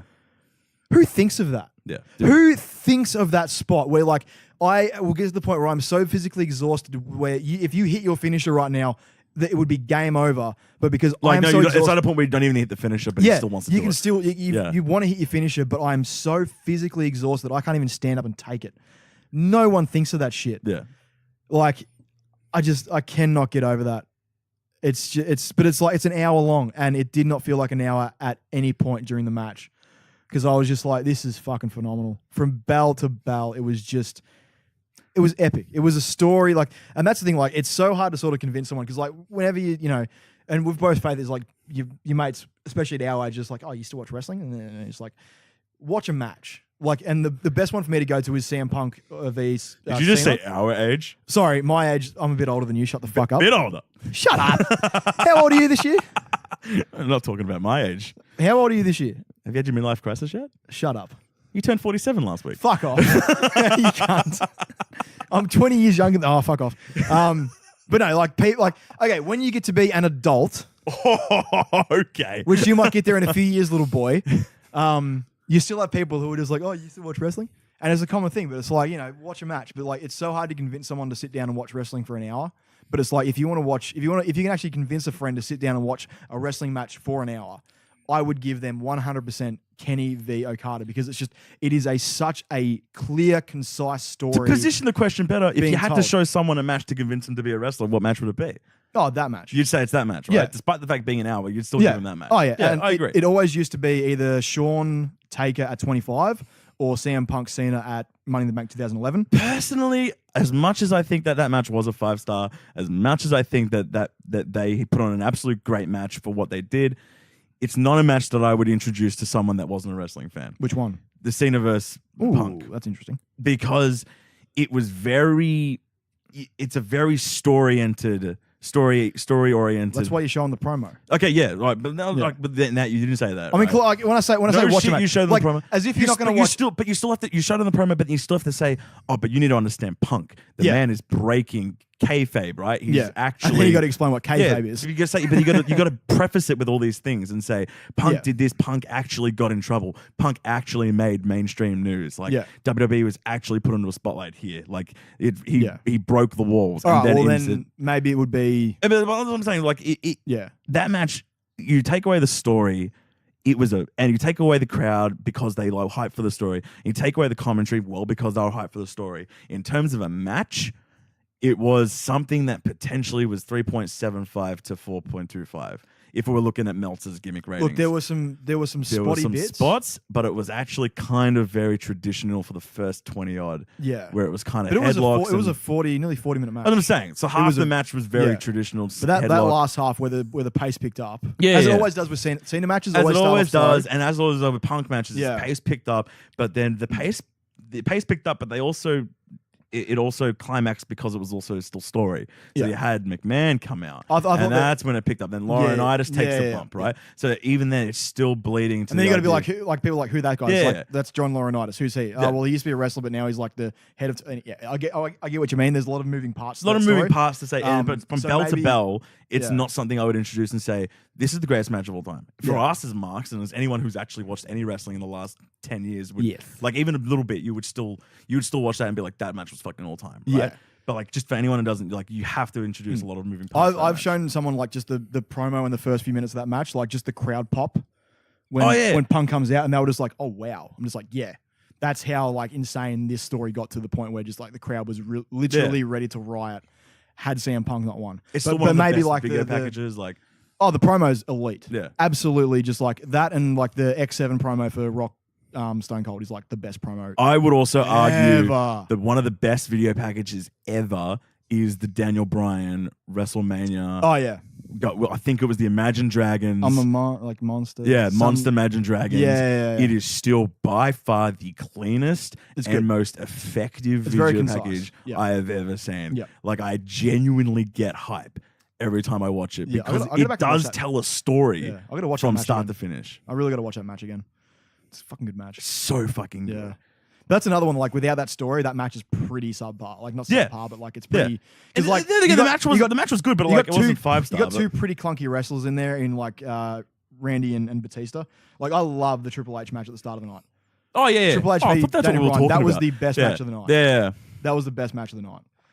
At WrestleMania, because like WrestleMania 30 was. I want to use this as Anyway. a segue. Actually, Yeah, okay. How are your Right. segues compared I'm to going to mine? segue it into Elimination Chamber. Okay, go. Because we're talking about Daniel Bryan, and we're saying, oh, he had this great video package. He put on this absolute performance at Mania where he had to beat Triple H and then got chucked in the main event, right? Yes. And you think about how he had to make that journey from being, in essence, kind of overlooked and overshadowed because they had a planned main event between Randy and Batista that no one wanted to see, right? Because at the time, someone else was hotter. and I think I know where you're getting at. You think you got to know where I'm coming at with this. Anyone watching who has watched Elimination Chamber knows where I'm coming at with this. Listening. Listen, People what did I listen say? on a podcast. You said watching. Oh, we honestly need to sus cameras, dude. Like, I think when we get a nice budget, when we start applying for some grants, right? Applying for grants. When we start applying for some grants. Who are we applying for these grants? When we start getting some Film Victoria, bro. So anything from Film Vic, right? No, don't worry. We get a Patreon at some point. Right, and if we start getting some sponsorships, I honestly reckon we should just strap a camera to one of us and just honestly record the other person. Like, seriously, I'm so animated with my hands. Well, dude, I was just filming you then for Instagram, and you're like, "Oh, don't film me for Instagram." Nah, but that's different, bro. I didn't know. Yeah, it was just different, I didn't sign on for that. Well, too bad. Right. I got to push socials while I'm fucking listening to you wax lyrical about. Oh, so you're willing to push socials, but you're not willing to upload the videos on. Shut the fuck up! I'm uploading it. Shut up, would ya, man? Fucking, I can't help it if I got no internet in my place. Jeez, you're a prick. That was so fucking clean. Anyway, for anyone who watched Elimination Chamber and is listening to us, there you go, all right? talking about Braun Strowman. I'm talking about Braun Strowman. Yeah, you are. Braun Strowman had. That guy is so fucking over. Braun Strowman had the single greatest wrestling performance of all time. I am including the matches with Kenny Omega and Okada in that as well, right? Big calls by the big man. All right, I am including every 6-star, 5-star in this, like, because a lot of I'll give it credit, right? Yeah. A 5-star match isn't a match 5-star itself, right? But in essence, I would argue it's 2.5 to 2.5 either wrestlers put in, thus making 5 stars. This is what if I had to justify it like that. Braun Strowman himself was a 5-star in that match. Him right? And was held down. Him bouncing the Miz's head off the Perspex, I could watch that forever. And I hope it's the last thing I see before I die. Single greatest wrestling performance by any one person in a match ever, right? From bell to bell. Braun Strowman shined, right? You know the company is invested. Yeah. You know it. You know the company damn well knows they're that he's over. Right now, they've got a double barrel shotgun. The first barrel is loaded with Roman, and they've got that cocked and ready to go. They can't uncock that, I guess, is the metaphor I'm trying to get at. But they have Braun Strowman lined up in that second chamber, and when that fucking misfires, they've got in a double barrel, when you shoot, both get shot. Shut the fuck up. No, there's certain double barrels where you can cock one and then cock the other. Bullshit. There is. Okay. People out there that own guns, let me know. Why do I always look at my laptop when I'm like addressing the audience? Hi, audience. You're in my laptop, apparently. I do it too. I actually noticed you did that. Yeah, I'm just fucking psychologically, subconsciously. I looked at it when I was talking about the other people. Yeah, because like usually when I'm like looking into a camera, I'm like addressing the audience. It's like, hi, how's it going? But that's a laptop. Anyway. No, and you're right. My tortured fucking metaphor is that you've got a double barrel shotgun. Roman's been loaded in for a couple of years now. It's starting to get a bit rusty. Let's just say they loaded it in the day after WrestleMania 33, right? Yep. And look, in essence, which they did, and in theory, that's perfectly fine. Yeah, that's fine to say that. To say that we're going to load. No, the problem here, that gun's been loaded since about 2013. No, I agree. But let's say if they loaded it in terms of when we knew that it was going to be what it was. It was the day after Mania. It was supposed to be WrestleMania 31. No, but I'm talking about, we all knew the 34 was going to be Brock. Yeah, exactly. We knew. For a year now. It wasn't something that was secret. Which sucks, right? It sucks, but it wasn't something they tried to really keep secret. No. It broke almost immediately. That with the backstage, I was just like, fuck it. Actually, I remember that. Like, literally, like, the day after, like, Wrestling Observer was just like, oh, yeah, by the way, the plan for next year is Roman Brock. And we were just like, I get it, but I don't get it. Of course it is. Like, I get the idea that they're looking for, but I don't get why they just said at that point, they just you've locked got it. A year. A lot could happen in a year. And if I think they were booking this 6 months ago, they're booking Braun to win. Exactly. This is what I'm about to say. That's fine if last year you said to yourself, fine, we're going to have Brock Lesnar hold the belt for a year and it's going to be Roman. Who cares if Brock holds it for a year? That's fine, all right? But the idea is that your challenger at that time can be Roman Reigns. But the problem with the company, but the problem with the company is that they just didn't change their mind despite every single thing that might have happened. And it wasn't because they didn't book Roman Reigns right. They booked him right. It's just a goddamn shame that the crowd took to him, but took to Braun better. Yeah. Right? But he's done a fucking fantastic job with what they've given him.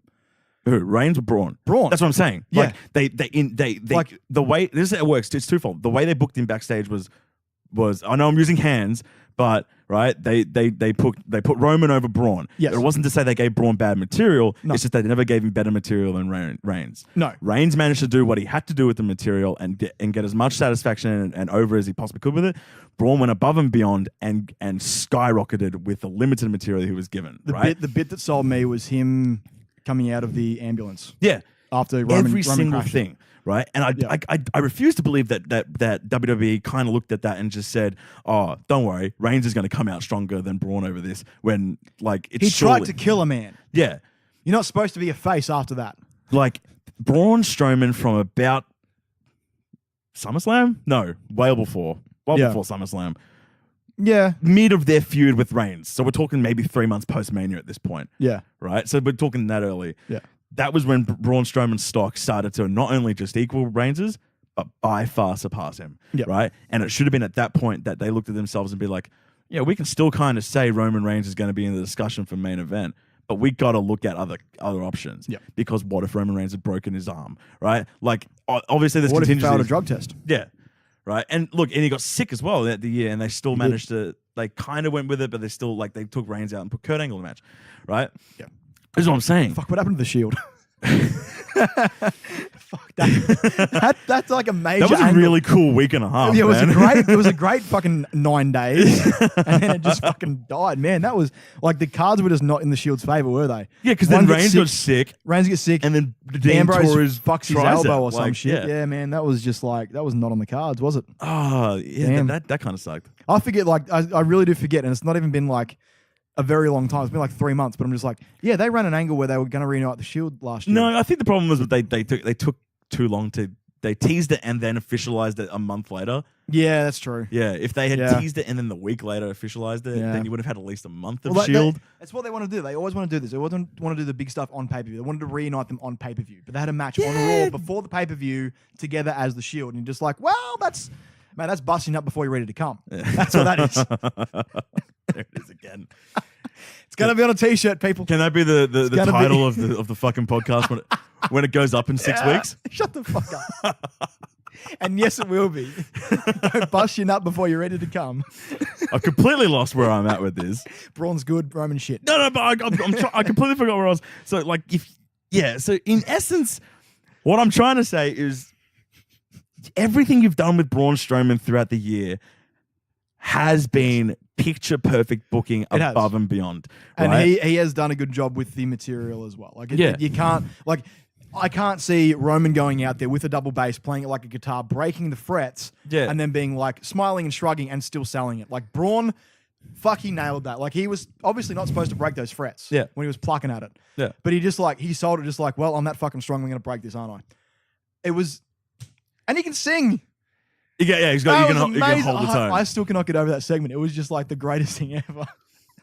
But that's a perfect example of just like, there's a guy who got put in on live TV, what he was supposed to do, he fucked up, and then made it even funnier and ran with the segment and absolutely nailed it. And Roman could not do that. they're not afraid to give him funny. Exactly. Right? Exactly. Like, obviously, they're still kind of testing his gimmick, but no matter what you do. As long as they don't make him say suffer and succotash. Yeah, but he is untouchable, He right? is. Because and here's what I'm saying, they've made him untouchable, but they've made him untouchable alongside a already established gimmick that it's going to be Roman Reigns at main event. Yeah. So they have fully recognized that Braun Strowman is the hottest property in the company right now. They goddamn know it, right? And it's good, but it's a double-edged sword because it's just unfortunate that we already know that it's been for the entire year that it was going to have to be Roman Reigns versus Brock Lesnar in a match, and then they're just not changing their mind. Yeah. Right?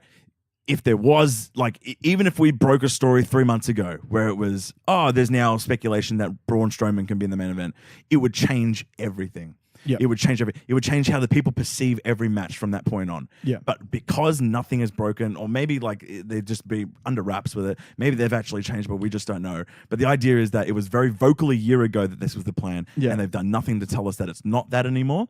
Because of that, we all believe that no matter what happens with Braun Strowman, no matter how over he gets, it's still going to be Reigns Lesnar, right? Yeah. And Which obviously, when we came into the chamber, we knew, right? Whether you liked it or not, you knew. I know. It does my head in because like it was the last thing I was thinking. But the thing is like I was looking forward to seeing Braun in the chamber. I was looking forward to seeing Finn in the chamber, Cena in the chamber, Elias in the chamber, and then at the end of the day, I remembered, oh yeah, someone has to win this match and go to Mania. Oh yeah, it's going to be Roman. No, fuck that. Fine. I just wanted to enjoy the match. Here's what I'm saying. You can still enjoy the match for every single individual facet. And I managed to enjoy the match for every single individual facet of it. Except the last 3 seconds. Except the last 3 seconds. Yeah. And it's because that nothing has been said since last year about whether or not Roman Reigns is or is not. Because last year they were extremely vocal that this is the main event. It's fucking mental that like and this is what I'm saying. They knew that. Yeah. They have known that, and they have pushed Braun Strowman the way they pushed Braun Strowman. And in that match, he had the showing of a lifetime. Fuck yeah. But you just goddamn knew that nothing has been said and has been like, oh, it could be Braun Strowman. Right? There's like, even if they were to break a story a week ago where it's like WWE officials are subtly considering that it might be a triple threat. There's a slight rumor backstage. Yeah, that we needed. It might be a triple threat. You could have even leaked that shit purposefully from backstage and like just to had build Meltzer, the tension. Just whoever Meltzer's source is, tell him. He tells Meltzer. We get excited. Although then again, we would have been like doubly disappointed, I guess. No, I don't know. I think the psychology of it would have been that when you would have released that, we would have gone into the match with the idea that, because it's a triple threat, maybe we might get a gimmick finish. Because it's a triple threat, it's okay to justify Braun Strowman getting the push he did in the match, right? Because then even if Reigns did win, the next night it could still be Braun coming out and kind of doing something to illustrate that he gets the triple threat. Comes out and says, I'm not finished with you. I'm not finished with you. And you're then about to get these hands. And then Kurt Angle goes, you know what? You had something. You beat down. You look like you like blah, blah, blah, blah. We're going to give you, and then like, triple threat, right? But because nothing of that, we now know that it's still very much official. What they said last year was it was going to be Braun and Brock. And no matter what happened, no matter what was done, it was going to be that result. Like, you know the way they should have done it? Sus. To really piss off the Smarks and just sort of confirm that they're going in this direction is you have Reigns and Cena pin Strowman at the same time. Wait, say it again. Like a way to like really just double down on the fact that Braun isn't going to WrestleMania in the main event, Roman is, and to really just like doubly piss off the Smarks is have Roman and Cena pin Strowman at the same time. Take a leg each, 1, 2, 3, and then they fight out for the final spot. But I think that would be fine.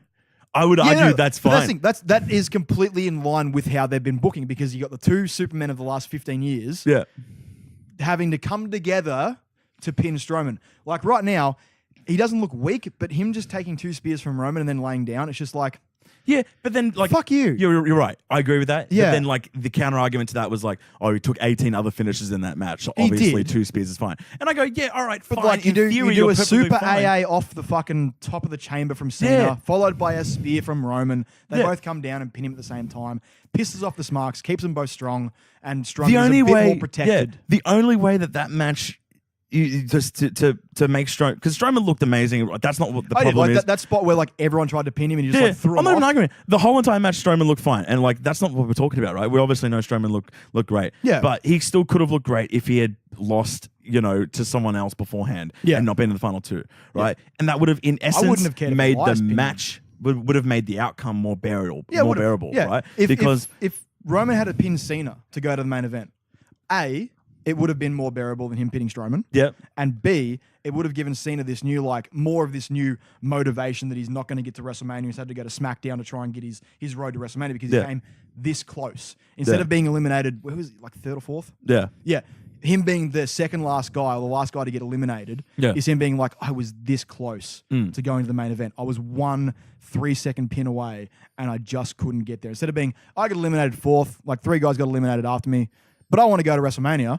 Yeah. Like that, like I get where he's coming from. And he kind of just got eliminated because Braun Strowman did it, right? Yeah, but like if he was the last guy to get pinned by Reigns, it would have been the story of like, I was this close. Yeah, to and it would have been better. better. Yeah. Because one, at the same time, you wouldn't have had everyone get pissed off at Reigns for pinning Strowman. Yes. Because I think that's where the whole... It's not that Reigns won the match. Yeah. It wasn't that Reigns won the match. It was how he did it. It was that he had...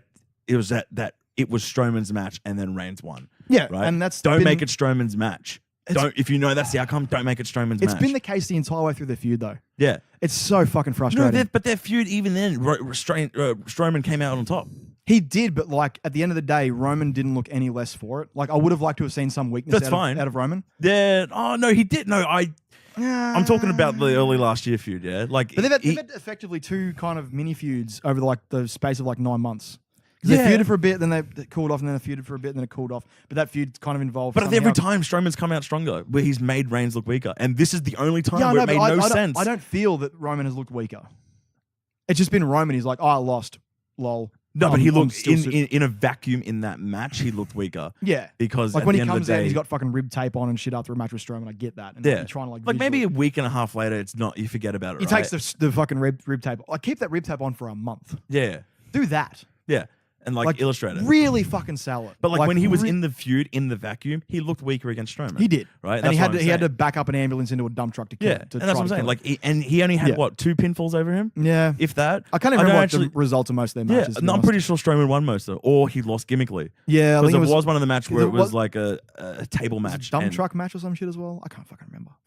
There was something to do with the dump truck. And then he came back in the dump truck and attacked Miz. And it was like the funniest fucking thing ever. Oh, it was a Shield versus 3 versus 5. Yeah, that's right. It was, but like he ended up in the back of a dump truck, and then he comes back because he got injured, and he comes back like the Miz is trying to leave in his limo, and a dump truck backs up. This is on like Raw or some shit, and then like the you can see the thing open, then it cuts to a different angle, and then obviously cuts back to where Strowman's like climbed onto the dump truck, and then done the Braun, and it was fucking brilliant. And then like he tries to kill the Miz, which is always him going after the Miz. Is that what you reckon the match is going to be? Miz v Strowman?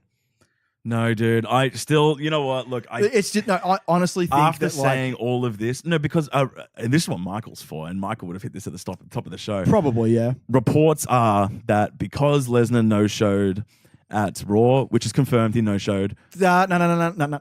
Came out today. Late last night, our time. He was supposed to be there. He was on his way to Anaheim. And Creative rebooked the segment about an hour before it went to air. Bullshit. Yep. I'm gonna suss that. He was legitimately not supposed to show up. No, but Creative had him show up. They had him. No. He never got to the arena because he no-showed. No, because Creative told him not to show up. He was on his in transit to Anaheim. I'm gonna suss Creative rewrote the segment. Without him needing to be there, but he was still going to show up. Yeah, all right. He had. Well, that completely just cuts out whatever I was going to say. They have used, and this is another thing that came in the story. They have used all these dates. Oh, have they really? 2 months out from WrestleMania, they've already used all his dates in his contract. I'm really curious. So Vince is like, he's basically got to pay him as a free agent from now. Like every time he shows up, he's got to pay him whatever his appearance fee is. What do you reckon it's that? Fucking $700,000 per fucking performance. I reckon like based on his contract, based on how many dates he does, I reckon it'd be about roughly $300,000 to $400,000 for his contracted dates, and then any extra dates, I'd say he'd be asking for about $700,000 to $800,000. Wouldn't be $1 million, but it'd be fucking close. That's fucked, man. It's Lesnar. If you know he's going to, he's got the belt on him. If you know he's going to be on TV, it's going to fucking pop ratings. Like he might have used all his dates, but aren't they just like show dates? But like he's still contracted for the big ones. No. He has like a certain amount of appearance dates on his contract. Those include pay-per-views. Oh, so at this point in time, he has no contractual obligation to show up to WrestleMania. So Lesnar's sitting there on his couch going, well, no matter what, I have to show up to Mania. Well, I guess at that point, I'm going to be like, well, it's 1.5 plus the pay-per-view revenue. Yeah, cheers, man. And then the big rumor is obviously he's walking away and going to UFC after this. Oh, I think that's all but confirmed. Yeah. I think it's all but confirmed. Him being in Vegas during Elimination Chamber pay-per-view, not going to the pay-per-view and hanging out with Dana White all day instead. Yeah. Pretty much indicates what he's doing. Yeah. Even though he's still got, I think, 4 to 6 months to serve on his USADA. But that's just training time for him, bro. I know. And that's like wait, he's got to go. How do they work? He's got to go straight back into the pool. He goes back into the pool, but can they call a match at that point, or can they only call a match after? No, they can still call a match with him being suspended. Oh, that's what I'm saying. They will know. They will know the date, like because he retired from UFC, and that moved him out of the USADA drug. So in essence, pool, it means which put his suspension on hold. Yeah, I know. Yeah, but here's what I'm saying is like he doesn't have to actually serve that out and then call his return. So he calls his return, serves it out. Yeah. So he can, in essence, finish WWE, go straight into camp. I'm going to fight him 7 months from now. That's you have what 7 months of free marketing while he serves 6 months of an USADA drug That's test. what John Jones did. Yeah. John Jones had his date where he was coming back after his year suspension. and he fought like a week or two after it was done. Yeah. So he knew his date. He was like, book it for the UFC immediately after that. I'm going to fight DC, get my belt back, and then test positive again. Chopper. I cannot believe you, John Jones. You son of a bitch. You broke my heart. Fuck. Okay. DC was at Elimination Chamber. Daniel Cormier was front row. Yeah, I know. Yeah. So, okay, can we talk about Rousey? Can we move on to that now? Yeah, go on, Rousey. All right, let's talk about Rousey. She punked out Triple H, which I found hilarious. Punked out Stephanie, and then Stephanie slapped her, which is the ballsiest move I've ever seen in my life. So fucking ballsy. Oh, my do you God. not know who Ronda Rousey is, woman? Damn, bitch, you're going to get fucked up at WrestleMania. That's the direction they're going, yeah. Like, what is she? 2-time women's champion Stephanie McMahon? Or I guess so. that doesn't mean shit. That doesn't mean what shit, fucking man. Rousey has done. First ever bantamweight champion, did 7 They created a division. Yeah, they created a division just for Rousey, and she's defended the title 7 times against middling to good opponents. Oh, well, she's done nothing until she's fought Cyborg. Yeah, I know. Which I don't see happening ever. No, now she's with WWE for the next couple of years. Yeah. Like, it's a couple of years. At least if she fought Cyborg, she wouldn't have to cut weight. Yeah. This is going back into the old days of Octagon Adjacent. We're moving away from that. Our short-lived UFC podcast with me and Michael. Do you not know about? I told you. No, that. fuck Have that, I not bro. told you about that? The two, you know what? I'd like to believe that the two fields work hand in hand. That we're allowed to, Yeah. especially now that Rousey and Brock it. Lesnar are on the card. You went to the UFC in I Melbourne? went to I got comped tickets, Yeah, fuck you. I paid $180 for mine. comp tickets box You fucking for you piece of shit. the Rousey Holmes match. I paid $180 the Thursday beforehand. Because I was just like, I'm going to this. And I had like the day. I worked until 4 a.m. Saturday night, had 3 hours sleep, woke up at 7, drove from Echuca to Melbourne, went to the show, and then drove back home. Respected. Because I'm a mad man. But I got comp tickets. That's fine. Fuck you. Anyway. You shake the But right like, okay, hands, but like- man. Yeah, but okay, so you were there. I was there. Michael was there as well. He was on the floor somewhere. We were all independently there, which I find just Wait, when was it? It was 2016, wasn't it? 2005, tail end of 2015. It was UFC Oh, it was too. 193. Yeah. It was the one right before Conor beat Aldo. But Oh my God, we didn't even know each other. all But three of us, I kind of knew you, and I knew Michael really well back then. But all three of us were independently at UFC 193 in Melbourne, which I find just brilliant. But you walk into that arena, the show they put on, how does that not qualify as sports entertainment? It was sport, it was entertainment. you You know what I mean, though? I know there what was you like mean. there's the entrance music, there's the lights, there's the pyro, there's like the whole Yeah. fucking shebang. I guess at that And- point, are we only saying the only thing different between sports and sports entertainment is the predeterminedness then? Yeah. That's the only thing now, yeah? Well, they're both Because sport is entertainment. Like, exactly a lot of teams. But like the fact that, basketball's done it for years I where know. they've done introductions. I know. Like, And like, you know, theme music and the halftime show and shit. Like it's all the same shit. But like the fact that Dana White consistently tries to distance himself from WWE, but I'm just like, mate, you gave your fighters entrance music. WWE was doing that long before UFC existed. I argue he doesn't.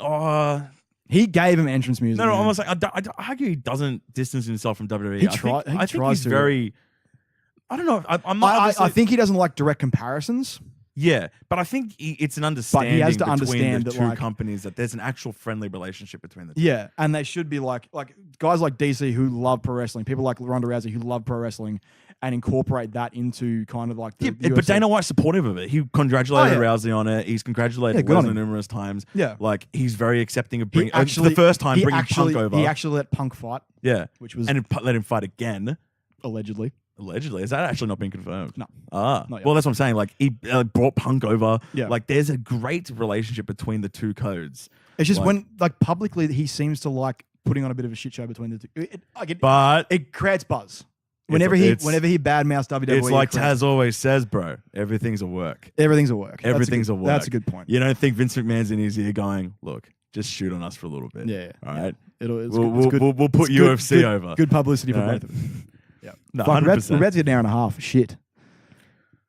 You want to wrap up there? All right. Well, we'll talk about Rousey, and then Yeah. we'll talk a bit about like Raw because I didn't want. SmackDown was boring. Yeah, it was. SmackDown's always going to be boring because That's it's leading so up to annoying. Fastlane I and don't then- even think Shinsuke was on the show. No, apparently I read somewhere that Shinsuke can't do any of the events because like the venues have banned him or some shit like What? that. At least that was what it was before. Ridiculous. At the same time, I think it's a smart move potentially not having him on the show because You know what? This bleeds over to another point that I wanted to bring up. Because the talents are so... I'll make it short. Strap yourself in, motherfuckers. 2-hour show coming up. Because... I'll keep it short.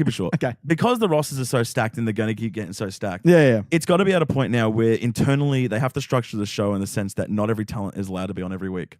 That's how NXT does it, and it's fine. I know, and that's fine. And I was going to say, NXT does it, and it's perfectly fine. And NXT has less talent. It's got to be at a point But now it's been like where... 3 weeks in a row since I've seen Shinsuke. Where that's what I think this is like I said, SmackDown has the structure of a great show. A 2-hour show.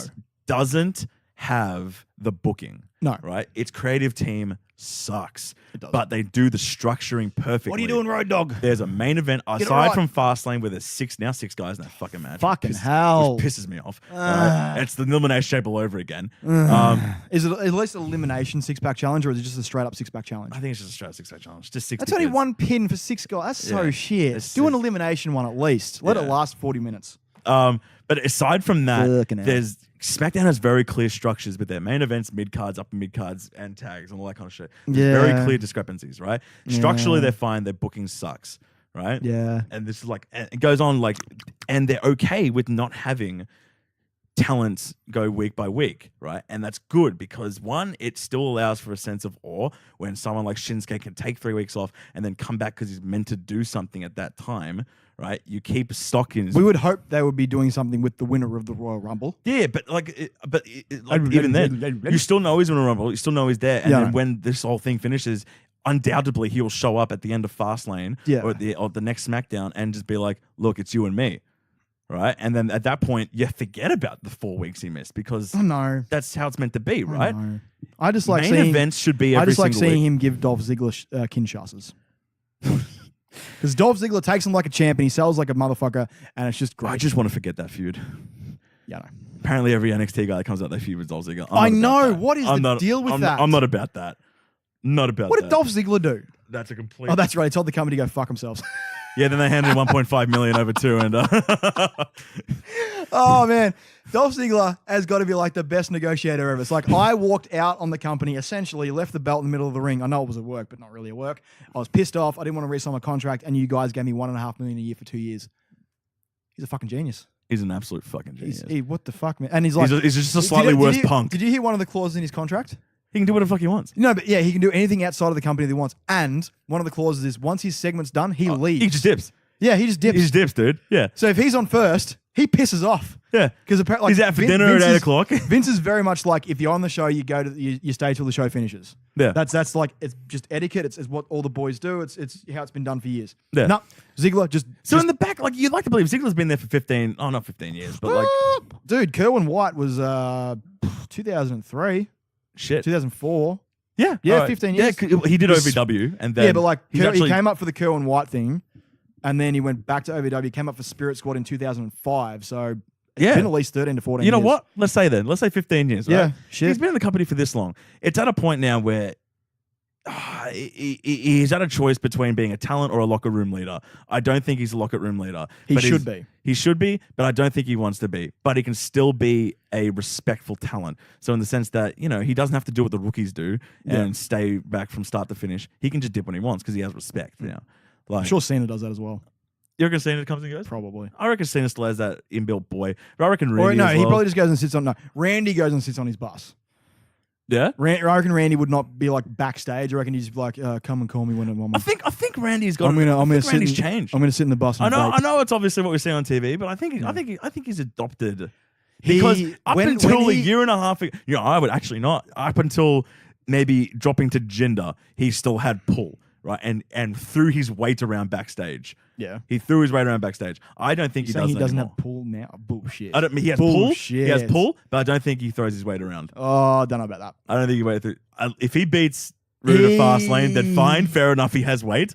He seems like the kind of guy that'll be like, hey Vince, I want that title back. And Vince is like, no, but I think AJ Shinsuke. He would have done that because he still would have thought he's the best. Well, yeah. I think now he's at a point where he's going to be a transitional / put over. I honestly don't think he gives a fuck about wrestling, to be honest. I don't think he's ever enjoyed it. I think it's just his job.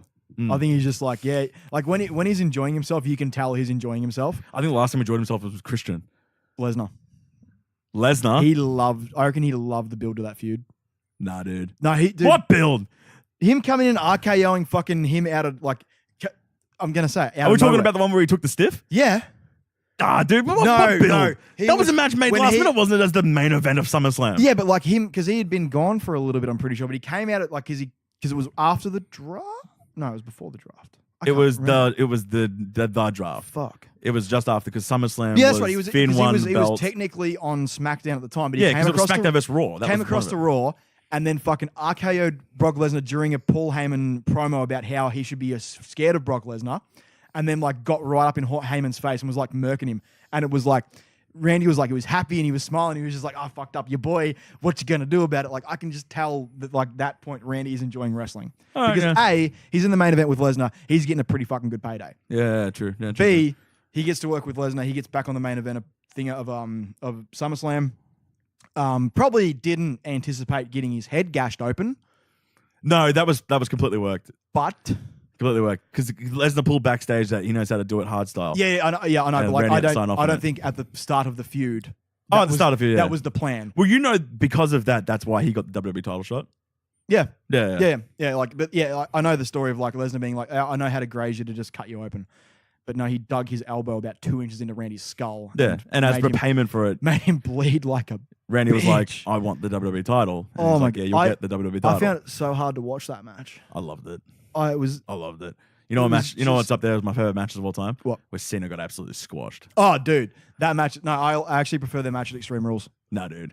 No, Cena getting squashed the one with where he got 16 squashed. Germans. I like that one. You get that's But shook that factor, match, dude. Extreme Rules 2012, I think it was. Yeah, it was 2012. Extreme Rules 2012, where where Brock comes out first match back from UFC and lays in 3 of the stiffest fucking elbows to the top of Cena's head and just busts him the fuck open. And then later in the match, Cena gets the fucking chains around the fist and legit fucking punches Brock in the head. And then Brock's bleeding. The fact that Cena won with an AA, stupid idea, but that match was awesome. You know, Brock's on record for saying that wrestling is just a job to him. Yeah. Doesn't actually enjoy it. Dude, he likes to just sit there and look at his land. Yeah. He's a simple man, Brock Lesnar. That podcast with Stone Cold was like the greatest thing ever. He's like, I just like to look at my land. I'm just like, that's exactly what he would do. that is Brock to a T. He's got his kids, he's got his wife, and he's got his land. He married a Sable, ain't he? Yeah. Rena. But yeah, no, he's a simple man. He wants to have enough money for him and his kids to live comfortably for the rest of their lives. He's got his land that he goes hunting on. He hunts his own food. He comes back, he skins it in front of the kids. Have you seen his daughter? How old is she? Before we go any further. She is in high school, but she's a wrestler. Okay, don't worry about it then. I'm going to show you a picture. Hang on. All right, show me a picture after the podcast. No. I want to hear. No, because I don't. Because I'm going to get pulled up for pedophilia. I want the people to hear your reaction on the podcast. Because, oh my God. And if you're listening at home, please look up Brock Lesnar daughter. Because it is the greatest fucking thing I have 100% ever exactly like him. Fucking seen. Just a munted Brock Lesnar. Oh, mate. Keep in mind, this is his daughter.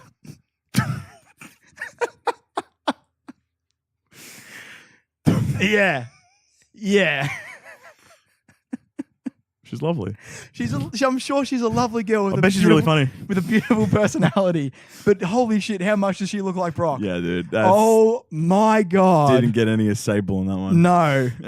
There is none. We're at an hour 37. Fuck yeah, me. look, we're going to call it We're going at for that. 2 hours? Or No, we're what? going to call it at that. Unless there's any pressing issues from whatever was Raw and SmackDown. Ronda Rousey came out and got an apology from Thingo, and then Triple H punched... So what do you think about Rousey? Have you seen that still? I have. Of Angle getting punched in the face? Yeah, have I not? I'm pretty sure I posted the meme. Oh, dude, did the you? memes have been popping up, man. Oh, dude. It's like when life punches you in the face and it's just... He's so shocked. He's like, Kurt Angle I is... appear to have been punched in the face. Kurt Angle is the best worker in the company ever. He's the guy that caught onto it the quickest. That look at his face. Like just with the British accent. I appear to have been punched in the face. You reckon Rousey will work out with the company? She's got a 2-year deal, is what I heard. Do not know. I honestly still don't know. I think if Brock leaves, they got to pair her with Heyman.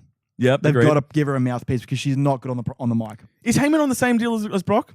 Or Heyman on a company deal? No. Heyman's just he's a contract. He comes when he wants. Yeah. He's on a freelance contract. Yeah. Like same as Brock. Yeah. But he's not on Brock's contract because he'll rock up on days that Brock won't rock up. That's true. Yeah. But they're still paying him. And like but a he does stuff like he did the intro to the last takeover, in Philadelphia. Like he did the voiceover work and shit. And he's Good moment. He's still very much a company guy. Dude, he loves the company. Oh no, he loves wrestling. He's one of the guys that is just like, I helped build this industry in America. I made it what it is today.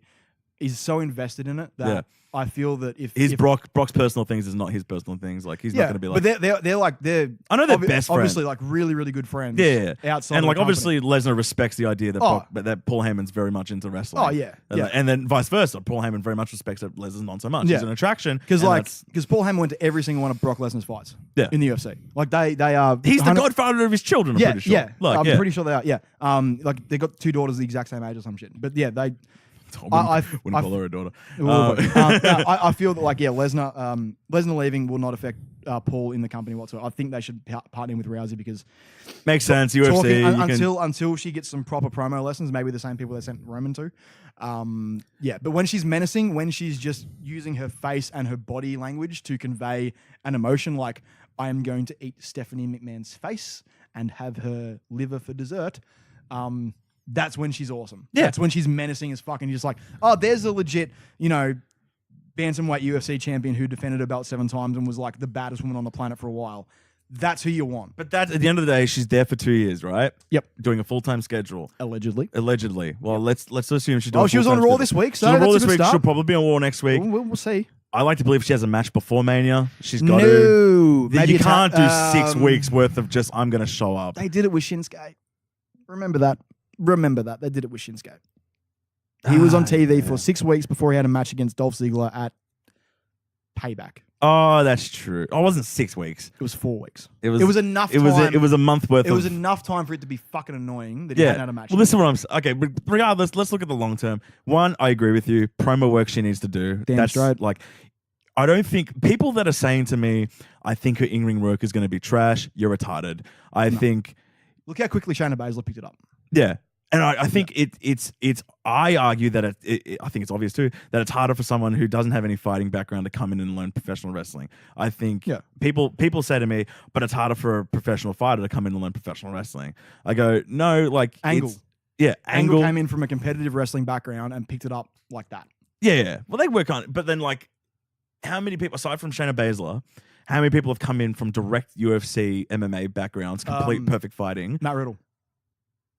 True. Matt Riddle is absolutely he's killing it too. He's killing it too, dude. He had a but this is what I'm saying. That's what I'm saying. People coming into me saying, oh, because she's done like fights, like she's not going to be coming into a work like where she takes bumps and do all that kind of shit. And I go, no, she's an athlete by goddamn trade. Yeah. Like she will be able to work. It will take time. Not even take time. It's obviously if she's come from a fight yesterday and has no training and comes in and does wrestling, fair enough. But she's spent a couple of months already in the performance center. Yeah. It is not hard for her to do bumps and to like work punches, right? And do these headlocks and all that kind of stuff. If anything, she doesn't have to work like a professional wrestler. She can still work like Brock Lesnar and do strikes and be like there's different fighting styles in wrestling, right? Just throw cunts around. Yeah. Like she doesn't have to work the headlocks, the toe drop takedowns, the drop kicks and all that kind of shit. That'll come. Like Brock doesn't do it. No. Why? Nia Jax doesn't do it. He used to. He used to, but ever since going to UFC, his gimmick was I'm going to kill you. Yeah. Right. Like it didn't have to be any more than than a punch and then a couple of Germans for him. Right. But you can work into like another guy that has like that background, not as much as like Brock or Rousey does, but Aleister Black. Yeah. He has black belts in a couple of martial arts. Yeah. Used to be a kickboxer. Picked up the sport. He's athletic with strikes. Like he doesn't necessarily do the slow grapples on the mats. Like the Black Mass is still the most legit looking finisher right now. I love it. I think Baron Corbin is the best looking finisher right now. Yeah. End of days. End of days. End of days looks fucking cool. It's one of those finishes that I'd love to see him hit on someone like a Mark Henry. Oh yeah. And just be like, that's legit. At the end of the day, that Black Mass, because it can come out of nowhere. Yeah. It's so good. It's so good. Yeah, aside from promo work, I think Rousey will be one of the best talents on the roster. Yep. I think she will be able to actually put on consistent 3.5 matches. So, but if they book it as in like she's an awe-inspiring wrestler. After this, like I don't think anyone should judge her on what's going to happen at Mania because it is going to be her probably Angle versus Triple H and Stephanie. I think that'll be fine. It'll be fine. Story-wise, it makes sense. It's not one of those things that they've just clicked. They Yeah. have managed to work it in the sense that Because you had the 3 years, 3 years ago. yeah, like and like they've even managed to work Kurt Angle like breaking that kind of kayfabe. Like they've given it an actual legitimate premise to say, oh, there's a reason why these two would fight here. Yeah, like, and that's fine. But after that, you got to put her with Sasha. Yeah, Bailey. she's got to work her ranks through the Yeah. women's division, and she's like, and I like to believe that it's true. But she did say it on Elimination Chamber. You know, I don't want anything special. That's fine. Yeah. Like, I think even her as a professional knows as well that she's such a legitimate fan of the business that she knows where the business goes wrong, and that's bringing in these people to immediately go for the top belts. Yeah. Like, I think she's even in essence like respectful. Like, I'm okay with beating everyone, but I beat everyone from the bottom. Yeah. Right? I wouldn't mind her going into a feud with like Shayna Baszler. Both have an MMA background. Oh, that itself. Both- I'd say you'd wait. Well, Bring I mean, she's- Shayna up, but don't. Yeah, but like she's kind of like if you want to have a decent match just on a Raw, if you want to have one before, I say that's a pay-per-view. That's probably even like a feud. MMA. Like, it's so hard to see her just having consistent matches on Raw every week because she is such a big deal. I know, and that's like Yeah. where like you say, oh, I don't think she could really be full time. Yeah, Because if she were to actually do full time and take a pinfall every third week or something, yeah. like that, she would lose Like her stock as the Ronda consistent Rousey, thing right? of like looking weak before a pay per view, like you know the classic first- booking. Yeah, you're on your back on the go home show and then you win the pay. Like, and that's I why Brock don't- Lesnar's fine because he's not there. Like, Yeah, he's never there on the goddamn go home show. Yeah. Oh yeah, it's such a weird thing. Anyway, I think we're done. I think we're done. Yeah, we're done. Oh my god, It's an hour and 44. we don't need Michael. Dude, we needed him for structure and like stories and shit to talk about. Yeah, because we talk some shit today. we just It was ranted. good. It was really good. All right, you can follow me at all social medias at Ricki Needs at RICKINEEDS, Twitter, Instagram, and YouTube. And you can follow the podcast at Australiamania at STRAYAMANIA. Twitter, Instagram. These go up on YouTube now automatically, which is cool. So if you want to listen to it on YouTube, do that. If not, go to iTunes. Leave a 5-star rating, please. Pretty please. It helps us out a lot. We would love you to do it. And yeah, just tell a friend. That's our thing this week. Just tell a friend, guys. Tell a friend. Someone Tell a who you friend. know likes the wrestling, likes the grappling, likes the catch can style of wrestling. Please tell a friend about the podcast and link them to this podcast and make them download this podcast and then have them listen to it. And then once they've listened to it, tell them to go to iTunes and leave a 5-star rating. That would be fantastic. And where can the kids find you, Mr. David I just Yang? want to put it over my Snapchat. I'm going to do it every single week. David Yang 24. Seriously. There we go. I had 3 people add me yesterday. Did I tell you that I have my business card lodged in a table at ABC in Melbourne Central? Really? There's a glass table down somewhere in ABC. I can't remember. Yeah, it's at the back behind the DJ booth. Something. Oh, you know, right? Yeah, you know what I'm talking about. I know. I've been to ABC. There's a glass few table times. where people just stop shit. And my card is dead smack banner, smack in the middle. Really? With the snap code on it. Next time I go to ABC, I'm going to keep a lookout. Sauce, dude. I'm Seriously. going to Snapchat you if I find it. Honestly, I get 2 ads a month Really? at least. Dude, that's I awesome. had 3 last What is night. your phone background? Oh, it's a pig. It's the pig wearing glasses. Are you kidding me? Dude, I love pigs. Is that pig wearing your glasses? No, dude, it's just a pig with glasses. How's that not the greatest thing? They look remarkably similar to your glasses. I know, right? Anyway. Dude, I love pigs. Yeah, Oh my right. God, they do too. Yeah, I know. How did you not... Anyway, we're getting off track. No, but yeah, before, I only have me on Snapchat. I use Snapchat the most. Yeah. And like, yeah, 3 people added me yesterday just from ABC. And like, Nice. we just had banters. Like, it's fucking amazing. Yeah. Anyway, so David Yang 24. David Yang 24, add me on Snaps. It's the most and- Fuego Snapchat in all the Southern Hemisphere. Yeah. And you can follow Michael at Tomo Media on all things. Go and send him a tweet or an Instagram. Tell him that you love him. Tell him that we hope he gets better soon. That ACL is going to take a little while to heal. He better be in next week. So- So, I'm not in the studio. We're hoping... Or he hands you the goddamn access. I mean, like, did you not... This was fun. I'm not paying $20 again for parking. Get the train here. Yeah, that's right. Get the train here, bitch. Yeah, because then I got to job it out at 8:30 in the morning. Yeah, whatever. Fuck you. Look, the lounge room setup's good. How is it not good? We got South Park on mute. I've been watching it just on the sly while I've been doing the podcast. Got the laptop set up. Got the Scarlett fucking Focusrite thing. We got the mics. I'm not denying the hardware. And like, I'm and just right now, I'm just denying the you can't do this shit in accessibility. the studio. We are both like sitting on my like nice little L-shaped couch, just stretched out, having a a time. Right. A time. It's not been a time. It's been a time and a half. I'm just saying. It's been good. Though. Hardware and setup and like Yes. environment, Yes. dope. Just kill But it. accessibility, Yeah, okay. bruh, move. No. I like being this close to the Move. city. I like being this close to the city, all right? Fuck you. It's good. But yeah, so hopefully this episode will go up hopefully at the time that I want it to be going up every week. Hopefully when I got internet properly, I'll be able to actually do this properly. That's what he said 2 weeks ago. Shut up. And hopefully we'll be more consistent with our times for uploading shit. We are sorry for not being that consistent right now. It's my fault. Blame me. You can do that on Twitter at Ricki Needs. And he brings it back around. All right, we will see you next week. We love you. And yeah, tell a friend about the podcast. We really appreciate it. Laters. Bye.